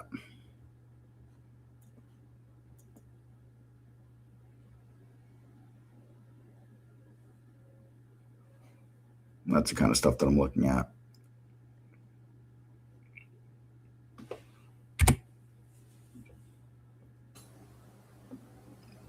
I think I hear Barry. Christopher Mad Dog Varley. Now, do you know why I'm saying that? I'm guessing Mike and the Mad Dog. His name is Christopher. Christopher Mad Dog Russo. Yeah. I listen to, I get a kick out of him. I know he's not everybody's cup of tea, but he just screams and yells and has the greatest time. So when I take my break, I put on his podcast from yesterday. So there are no commercials at all. And I just basically listen to him. And I don't know why it just popped in my head. It's, like he's a brash New Yorker, and you are not, unless there's another side of you I don't know. Oh, you've seen my Slack chat plenty there, Barry. Yeah, no, I've seen I'm brash behind the scenes. Yeah, but he's brash right front and center, right in your face. But yeah, well, he's got what they call FU money, so he's allowed to do that. Yep. Yep, absolutely, absolutely. But he gets on great guests. He got all the top guests coming on, and Well, I so mean, I get a kick he's out of been it. doing it for a That's long all. time too. So, Yeah, there I mean, was always. I don't like Stephen A. Smith at all. I Neither just do I. don't I've like him never at all. liked him. I And also can't stand Skip Bayless either, as well. yeah, exactly, But I exactly. stopped watching all those things 20 years ago at this point. Once in a while, some kind of highlight comes across my feed. But, we're going to go way off topic now, but why not for 1 second? When Pardon the Interruption with Wilbon and Kornheiser first came out back in like the early 2000s, it was different. It was fresh. It was a new perspective. It took, sports writers and put them in a new forum that they'd never been in before. Exactly. Within 2 years, it lost its, thing to me, because it just you could tell it was becoming scripted instead of off the cuff like they had been doing. They said, oh, well, when you guys argue like this, it gets better ratings. I could clearly see the direction it was going to go. And, within 3 years, I was done watching it, but I liked Around the Horn and all those things like that for a while. Yeah. But they all, it just becomes rinse and repeat after a while. And I just don't need the same people yelling at me their opinions all the time. Well, I don't know about that, Chris, but I think that I have to admit, I have watched probably every episode of Pardon the Interruption. I get a kick out of it. I mean, they I don't find they yell too much. Wilbon, of course, can get all testy about his Chicago Bears and any Chicago team, but other than that, I mean, I get a kick out of them. I mean, it's just what's happening in the freaking world. It's just, for me, it's just a nice distraction. No, without a question. And I'd also give them credit, because I catch it once in a while, through some kind of medium form. I don't have cable TV anymore, but they've always been able to keep it really sports focused. They don't go to too much of the off the field stuff or whatever. They make mention of the big ones that they have to make mention of, but they don't dwell and linger on it for days and days and days, boring you to death. Like, listen, I get it. The guy, beat up his girlfriend, has machine guns. Put him in jail or get him off my screen. I don't care one way or the other. I want you to tell me who won, how they won, show me how they did it, and make it funny. And outside of that, get it off my TV. And they've got great chemistry with each other. Oh, I mean, without that's a question. what all the kidding aside, when they get, but I mean, I think they've just got great chemistry. But we're way off topic. So we are. Okay, well, thank you, Chris. I guess we'll see you. No, we won't see you Monday. I guess that's MLK Day. So yeah, I have a feeling odds are I'll end up with Tuesday next week, since there's three of us and 3 days outside of the Dan Day. That's my guess, but okay, we'll see. How that is goes. Dan in tomorrow, or is he? I saw he's going skiing or something. Or is it he's in tomorrow? I think that's in February. In February, okay. Yeah, I think that's in February. So. Oh, that's February. Okay, we're only January. Okay, well, thank you very much for spelling me, and we'll see you next Tuesday then. Sounds good. Take care, everybody. Thanks, Barry. Bye. All right, guys, I have now got both screens back. A couple of other things to do. Music. And get rid of my announcement. Okay, everybody, I'm back.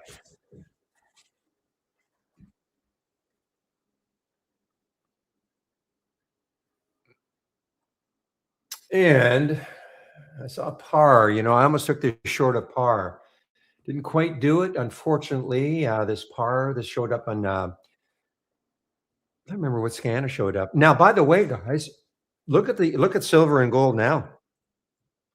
Look at silver right now. It's gone, actually, it was still positive, but this is sort of a flip of a couple of the days we had. I don't know if it was last week or the week before. When silver had the big downturn during the pre-market, and then at the beginning of the day, and then all of a sudden, boom! It just had a great recovery, and all the silver miners, they went nuts. This is just the reverse. This is absolutely the reverse, and so is gold. So gold has actually basically gone flat now.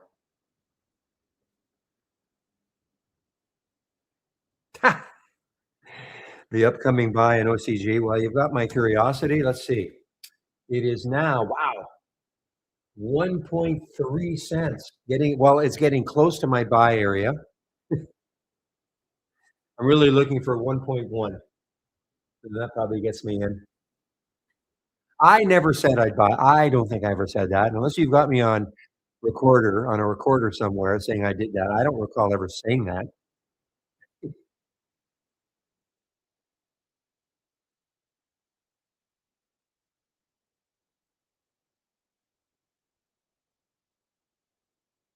I remember Harmony, HMNY. I do remember. Yeah, so there's a regulatory halt on, or a news halt for TVTX. Interesting. News pending.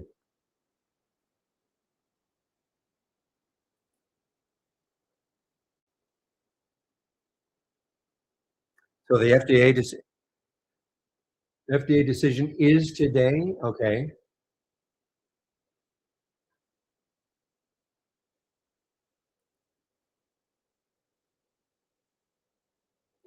So the reason it was down at the beginning seemed to be the preliminary FY outlook. Okay, that's what we looked at, and I think you said, yeah, you nailed it. You said I don't know. I'll make up some numbers. Or the analysts thought 250 million and it did 230 million, something like that.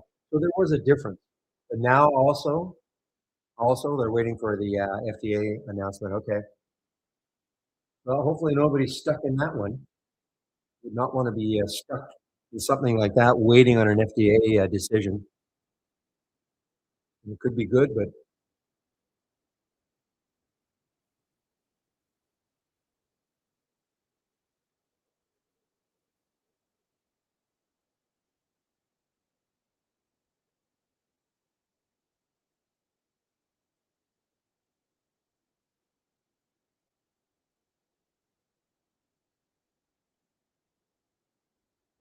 I saw this one. Oh man, I saw this one yesterday. I waited. I think seemed like forever. I was waiting for an 18 break, and it never happened. And now, of course, it happened today. Now I'd be waiting for a 19 for a 20 break. This is the BIOA.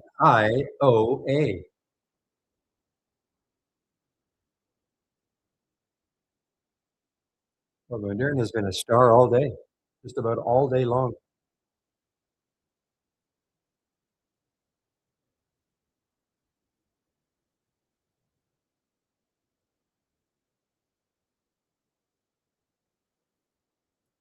How is JP Morgan doing? JP Morgan after their earnings.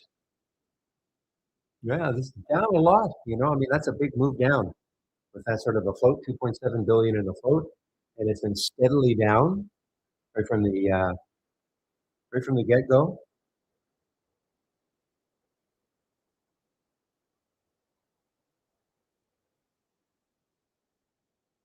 Well, let's take a look at XLK, which is dragging it down. Yeah, XLK down.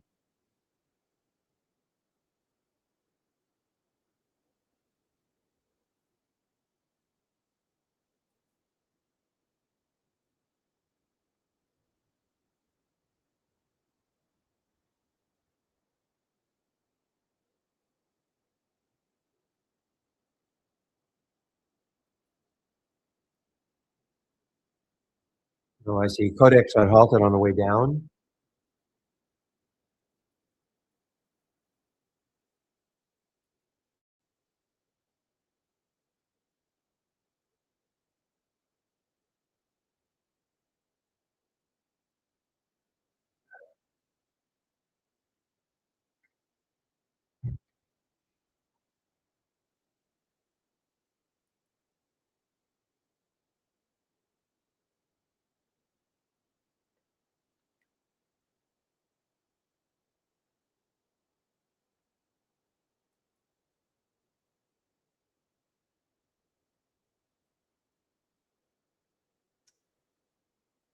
Well, EVTV, you guys have been talking about it. Let's see, I don't see it there. EVTV. I know it's had a nice,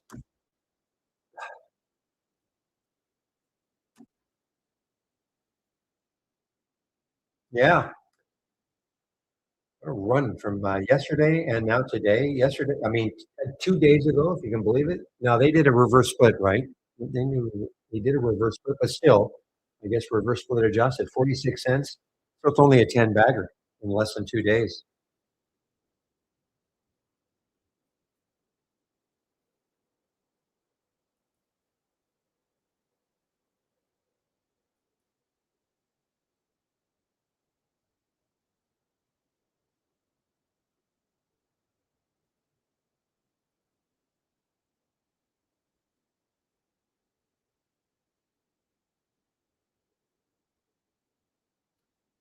Oh man, okay, where's the next high? Wow, look at this. So on the monthly chart, 2037 is the next high on the monthly chart for BIOA. You know what? There are shares available for me to short on this one. It's getting very close to that monthly high. Interesting. See if it gets closer. I'm talking to the BIOA.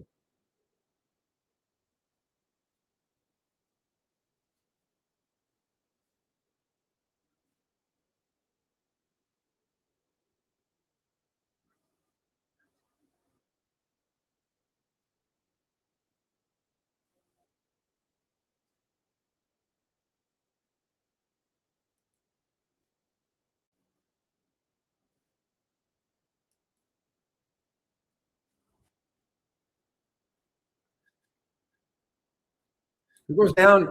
ONS guys. ONDS is moving down now. Getting closer to the VWAP now. 1361 or so is the VWAP. Let's see if that holds it. ONDS.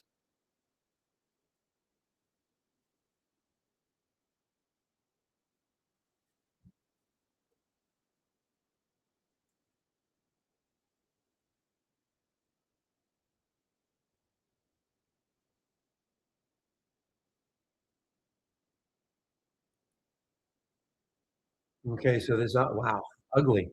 Only 30,000 shares, IINN.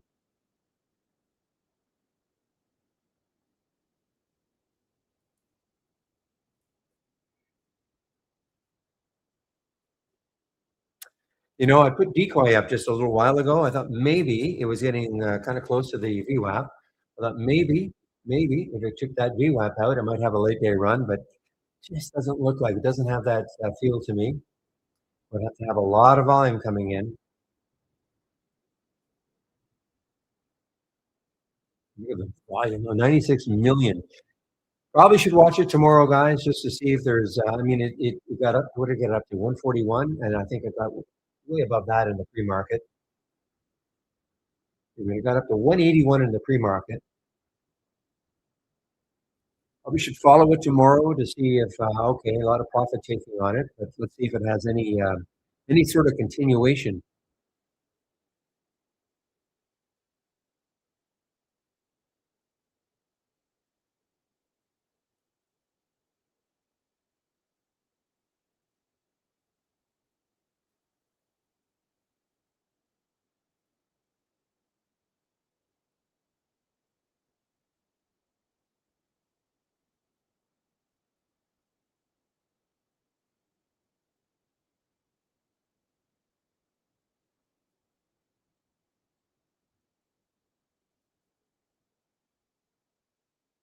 Okay, so the Codex opened, CODX opened, and it opened lower.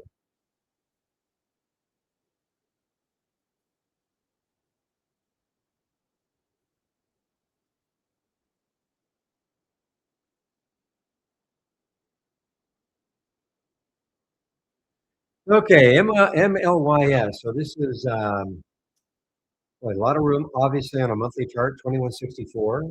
On the weekly chart, that's the same about 22, 20. Yeah, that's about the same low. Wow. There's a ton of room underneath this MLYS on the weekly chart.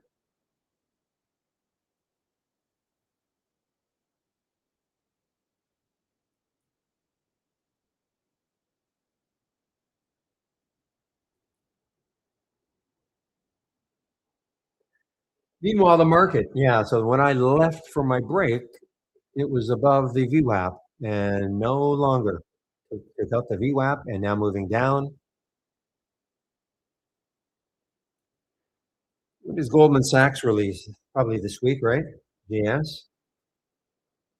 January 15th. Yeah. So they released this week. Morgan Stanley probably the same.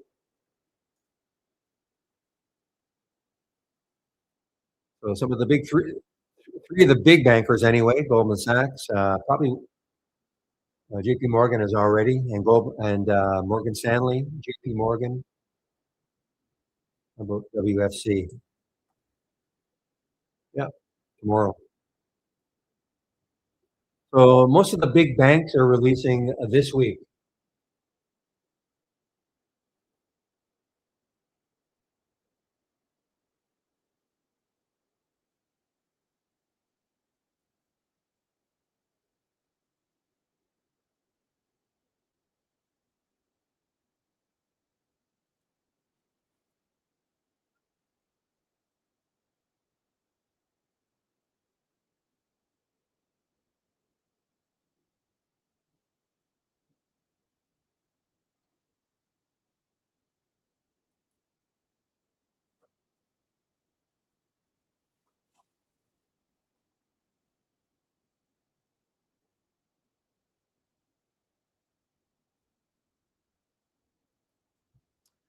Okay, guys, I'm pausing a little bit here. I'm not saying too much that I just don't like the way this looks. It's MLYS. I love the fact that it's right at 32.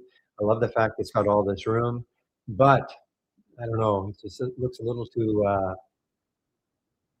choppy for me right now, and that's the MLYS to short it.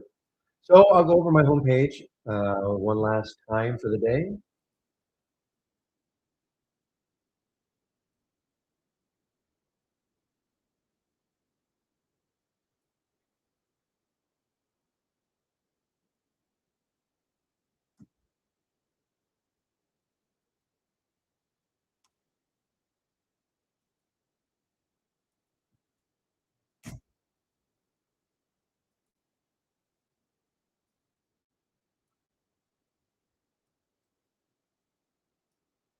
Okay, so if you want to take out a subscription, here's what you can use. You can use Barry 15. That will get you 15% off the first month only, or the entire year of either a standard or a premium subscription. Okay, so first month only, that's it on standard and premium, or the entire year. But please listen carefully. It's the first month only. And as always, if you're going to take out a subscription, please use my code. I monitor a couple of trading rooms, the YouTube room, and then this main room. Company tracks the use of the promo codes. If they see the code being used enough, they'll keep the rooms free. Really that simple. If you're watching me in YouTube, you know there is another room called the trading room. You can come in here if you're looking for a little more interaction amongst traders. This room is also open at 6:45 a.m. Eastern time. So if you're interested in pre-market talk, you can come into this room depending on whatever time zone you're in, but 6:45 a.m. Eastern time. And then this room will also, I usually take off sometime between 2 and 2:30. William is going to keep this room, the trading room, open till 3:45. I can answer your question in a moment there, Hamad. Education. You take out a subscription to Trade Ideas. First thing you must do is getting started with Trade Ideas. Okay, that's mandatory. You don't have Trade Ideas and you're wondering about the product. Is this right for me? Well, you can start off with that second video. Go to the end. That should give you enough. That should give you an idea about whether or not it's something you might want to try for at least a month. You can always cancel within a month. Okay, it's not a contract really. It's just month to month. Back to basics. If you're new to trading, this is for you.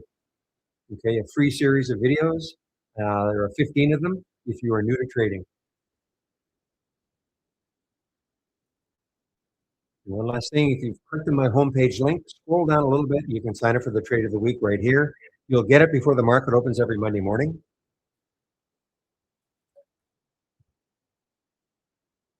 Boy, Moderna is moving. The last, if you're looking for my scans and information, they're not all technically scanned. So what's the best scanner? I mean, there's no such thing as the best scanner, okay? XAIR, well, of course, it happened. Got it right here on our AI. That's what I used to trade it. But I mean, XAIR was any sort of a new high, any scan that's looking at new highs of the day.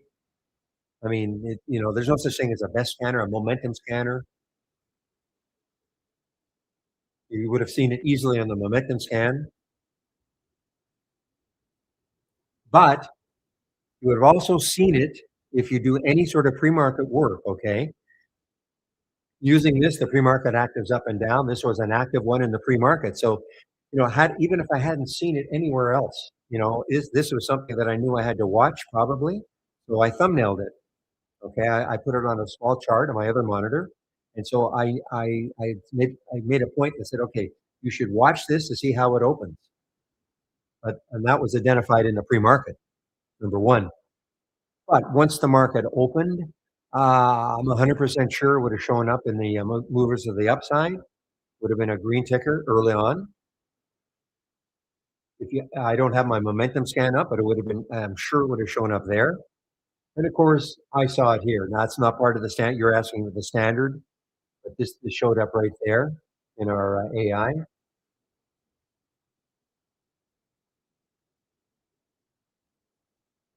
From many places. I mean, any stock that is. Give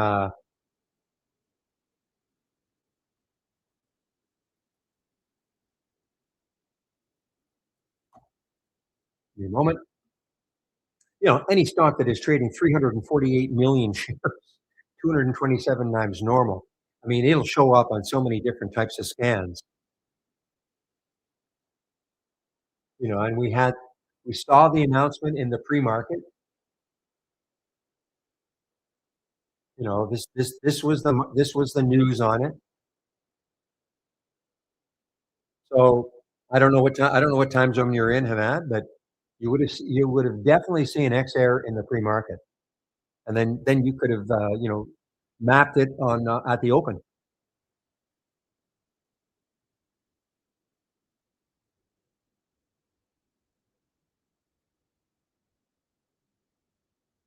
So for just again, if I click on my homepage link and I go down here to my scans and I click on pre-market actives up, it actives up. I don't have it running. I don't use it once the mark after 9:30.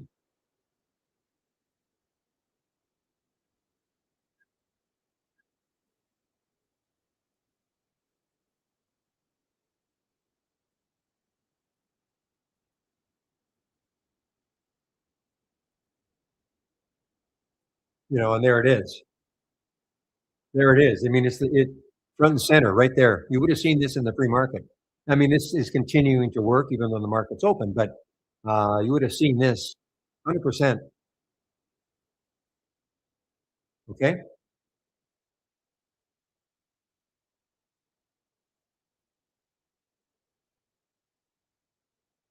and I'm sharing that one. But that's more pre-market work.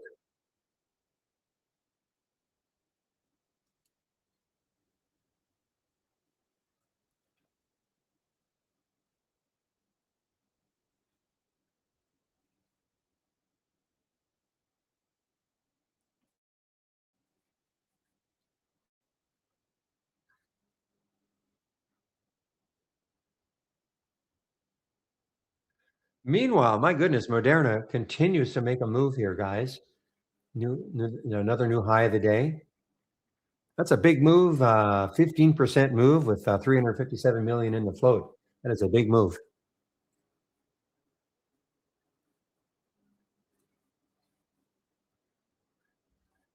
How would you seen Moderna? Well, it would have been. Look how many races it's won. Okay, it's won It's won 7 races. Probably going to win this race. This is a large cap race.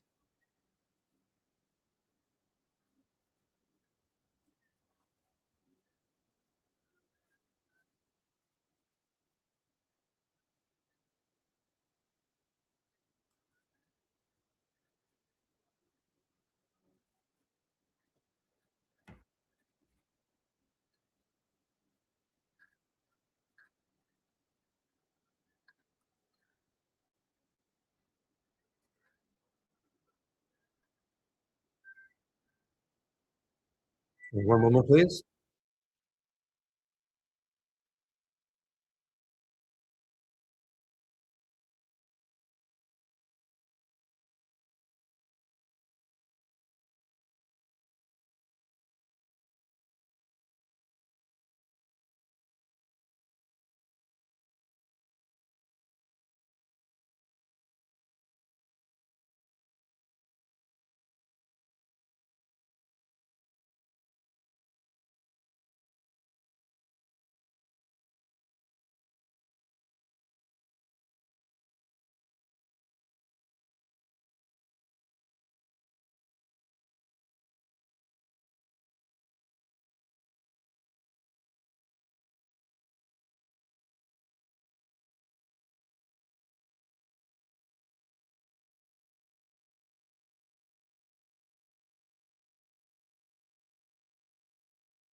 Sorry about that, guys.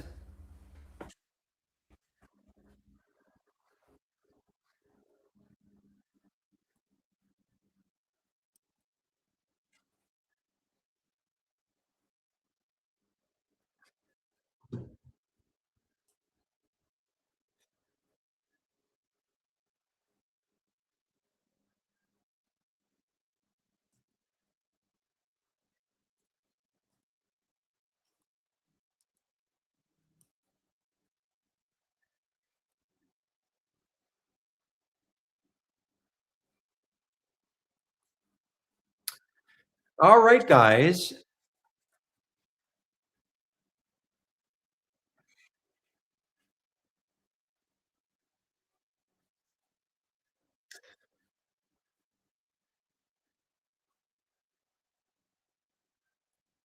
So I may not go much past 2 o'clock today. I'm not seeing too much happening in that in the scanner that I'm interested in.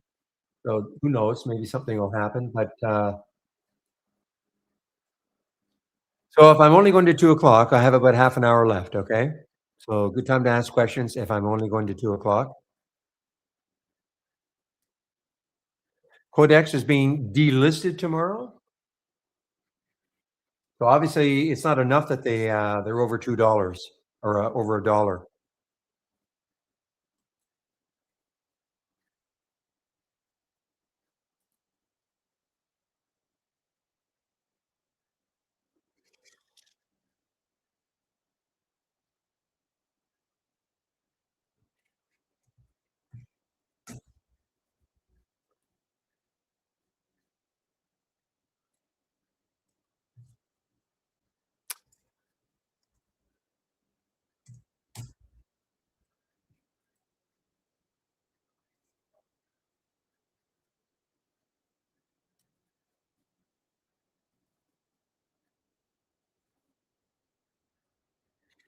Oh, I see. Okay, I got it. I see what you're saying, William.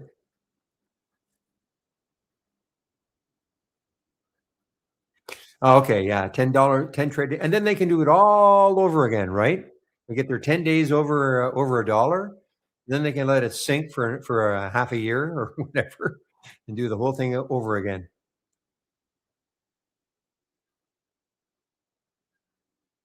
What a game!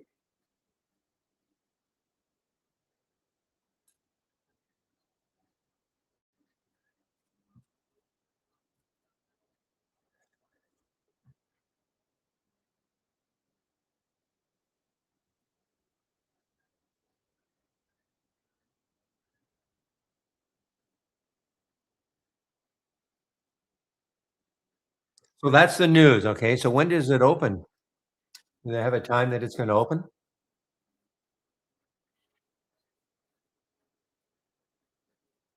Time is it now? 1:30. When do they have an approximate time when they will start trading again for the TVTX? Oh, I'll get okay. Okay.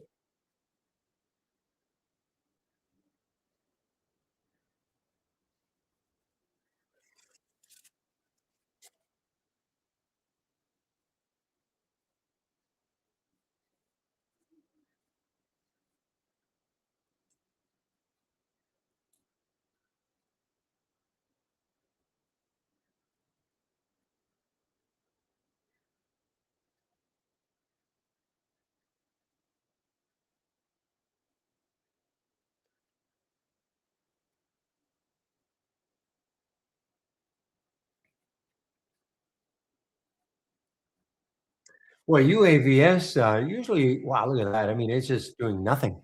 Absolutely nothing. Kept thinking maybe on that reentry it would, take out 2 and maybe go. It might happen at the end of the day, but doesn't look that promising.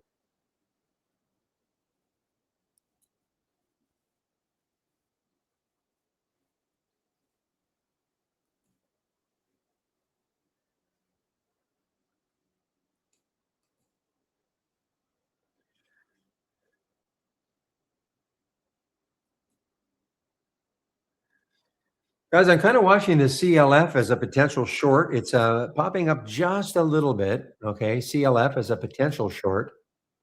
It's just popping up just a little bit here. Looking at this little orange. Let's see if this holds. Let's see if it gets back down to 1335. It won't be a big trade even if I take it because I mean the VWAP is down here, maybe 20 cents.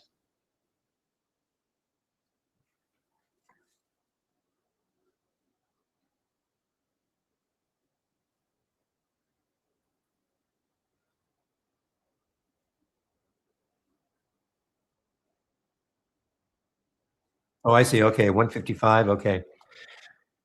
At 155. Okay. Or 150.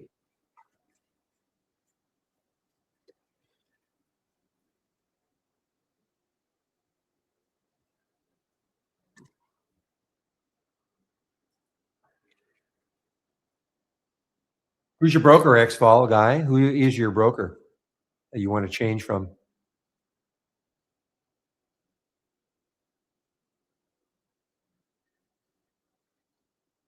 Oh, Schwab. I see.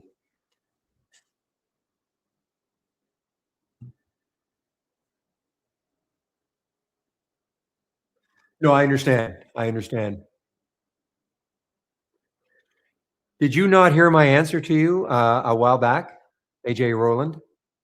I answered you actually. Did you not hear my answer? You asked that question quite a while ago. Oh, okay. So this is what you do. Go to an alert window, okay? Right click, configure. In the search, start typing in unusual. I mean, I can tell you, but so there it is, unusual prints. So you click on it and you see where it says help. Click on help. And that is going to give you a much better definition that I could ever give to you, okay? Understanding the unusual number of prints alert, okay?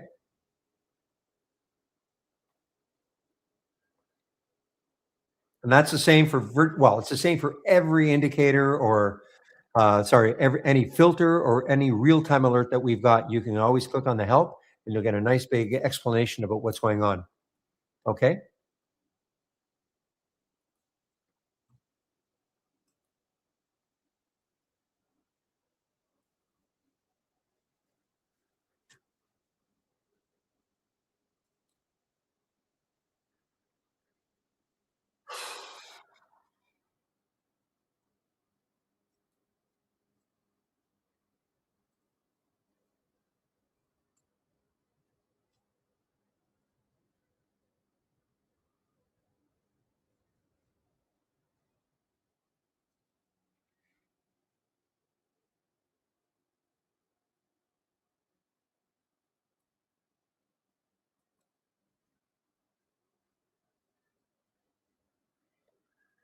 Probably.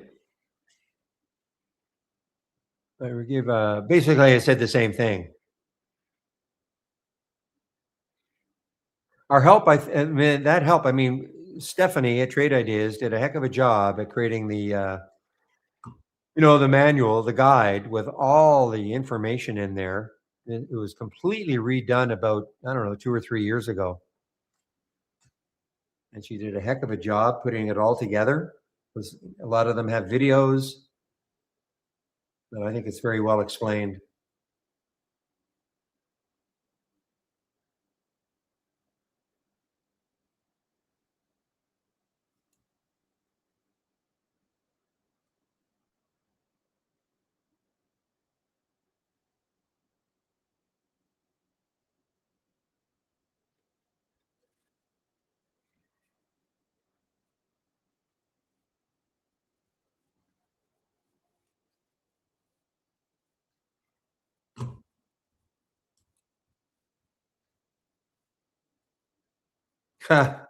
No kidding.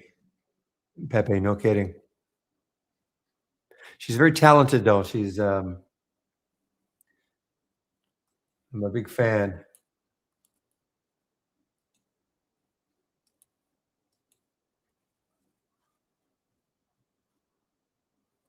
Not easy creating a guide.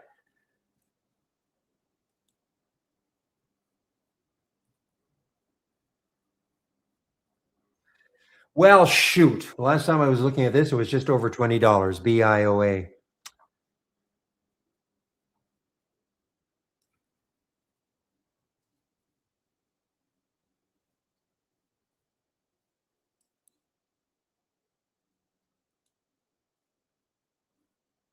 I'm sure it is because, and and look at trade ideas. I mean, it's very, like I'm sure any manual is tough to do. Any technical manual has got to be awfully difficult to do. But with all the different alerts and all the different filters that we've got,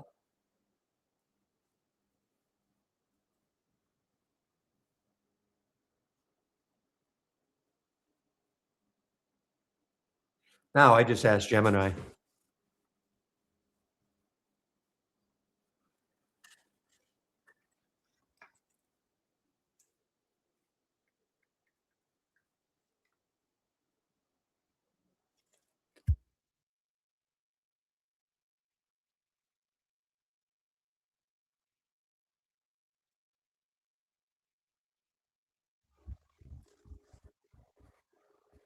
In the Trade Ideas software, you are likely referring to the unusual number of prints alert, often abbreviated as UNOP. While it might sound like it's about the price itself, it actually tracks the velocity of transactions. Here is the breakdown of what this means and why it matters. What it means: an unusual number of prints alert triggers when a stock is being traded, printing to the tape, much faster than its historical average for that specific time of day. Prints. These are individual transactions or ticks on the. I mean, there you go, guys. What more do you want?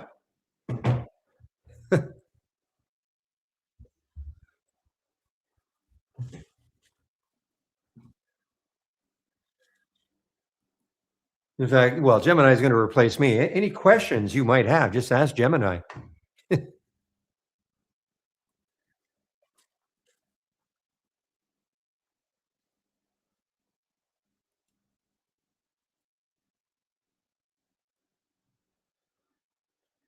All right, guys. Well, I'm getting sort of into the home stretch here. I don't think I'm going to be going past 2 o'clock unless something, interesting happens.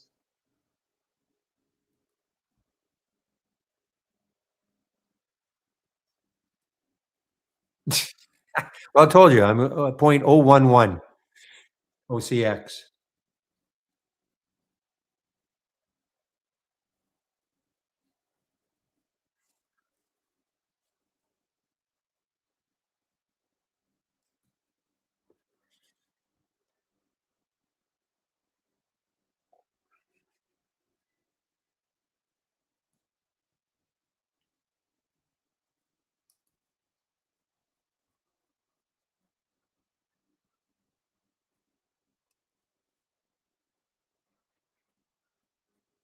Hmm.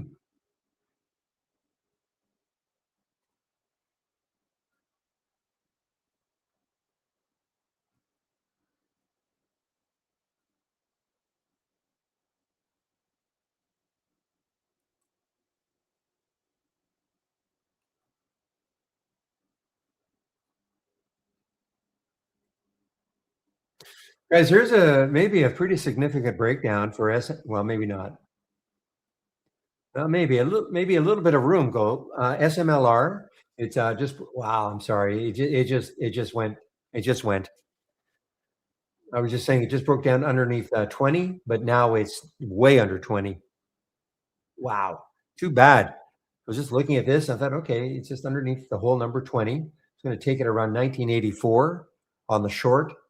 And then it actually was this halted. I mean, this is like a gap. The 2-minute chart. It's like a gap.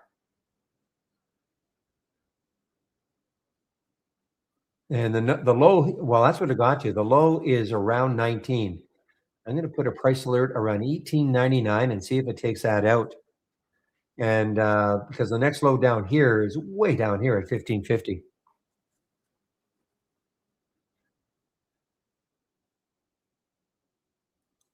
And now shareholder approval for an acquisition. Oh, okay, well, they're getting the shareholder approval, but the market's not liking that. Who are they going to acquire? Strive, and Semler announced a shareholder approval for acquisition of Semler. So they're being acquired by Strive, ASST.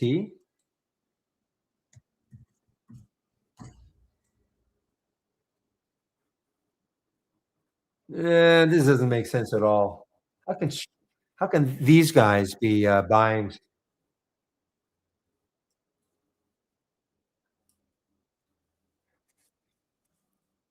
How does this make sense?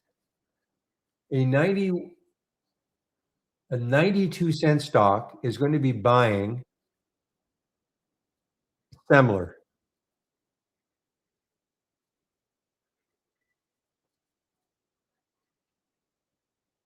It's sort of a Bitcoin play, I guess. How does that make sense?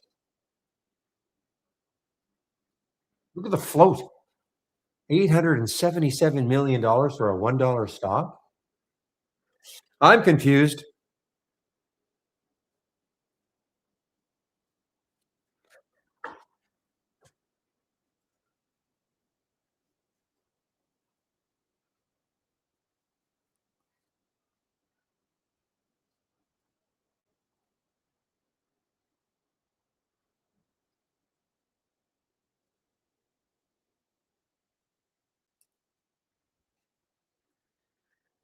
Is that right? Okay. Thank you, Ryan.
This is all stock. That's, I don't know. I don't understand that. And yet the shareholders of SMLR approve this. I mean, they have 12.9 million in the float.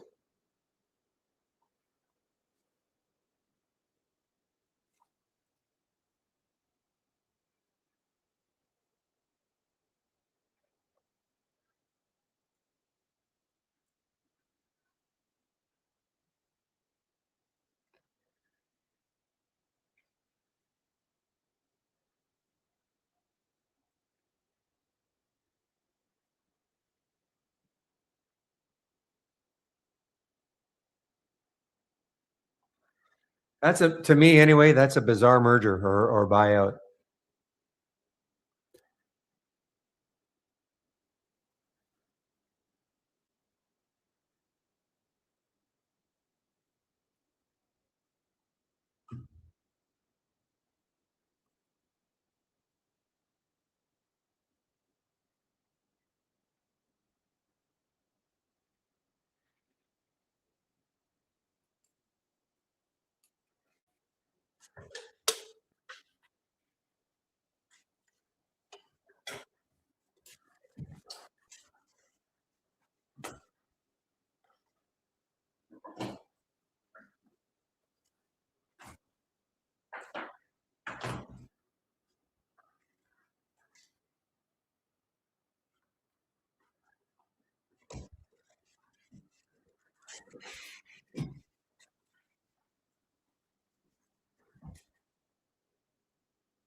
Hey, tell you what, guys, I'm going to put myself on mute unless I see some. I'll come back on the mic if I see something, or you have a question. I'll come back on the mic, but not really, not really seeing anything that I'm interested in trading.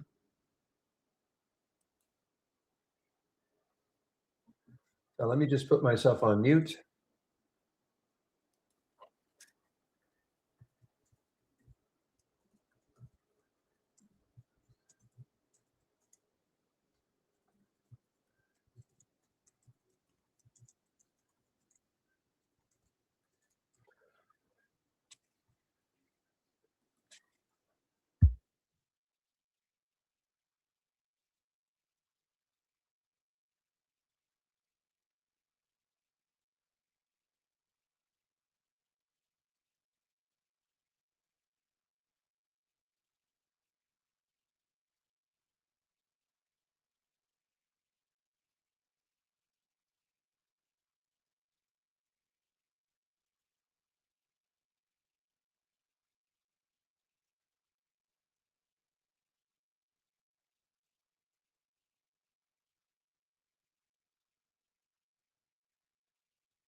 All right, guys, I think I'm going to wrap this up. I'll hang around for another minute or so if there are any questions. Otherwise, I'm just going to get into my wrap-up spiel. So again, thanks for all the help all day long. Much appreciated.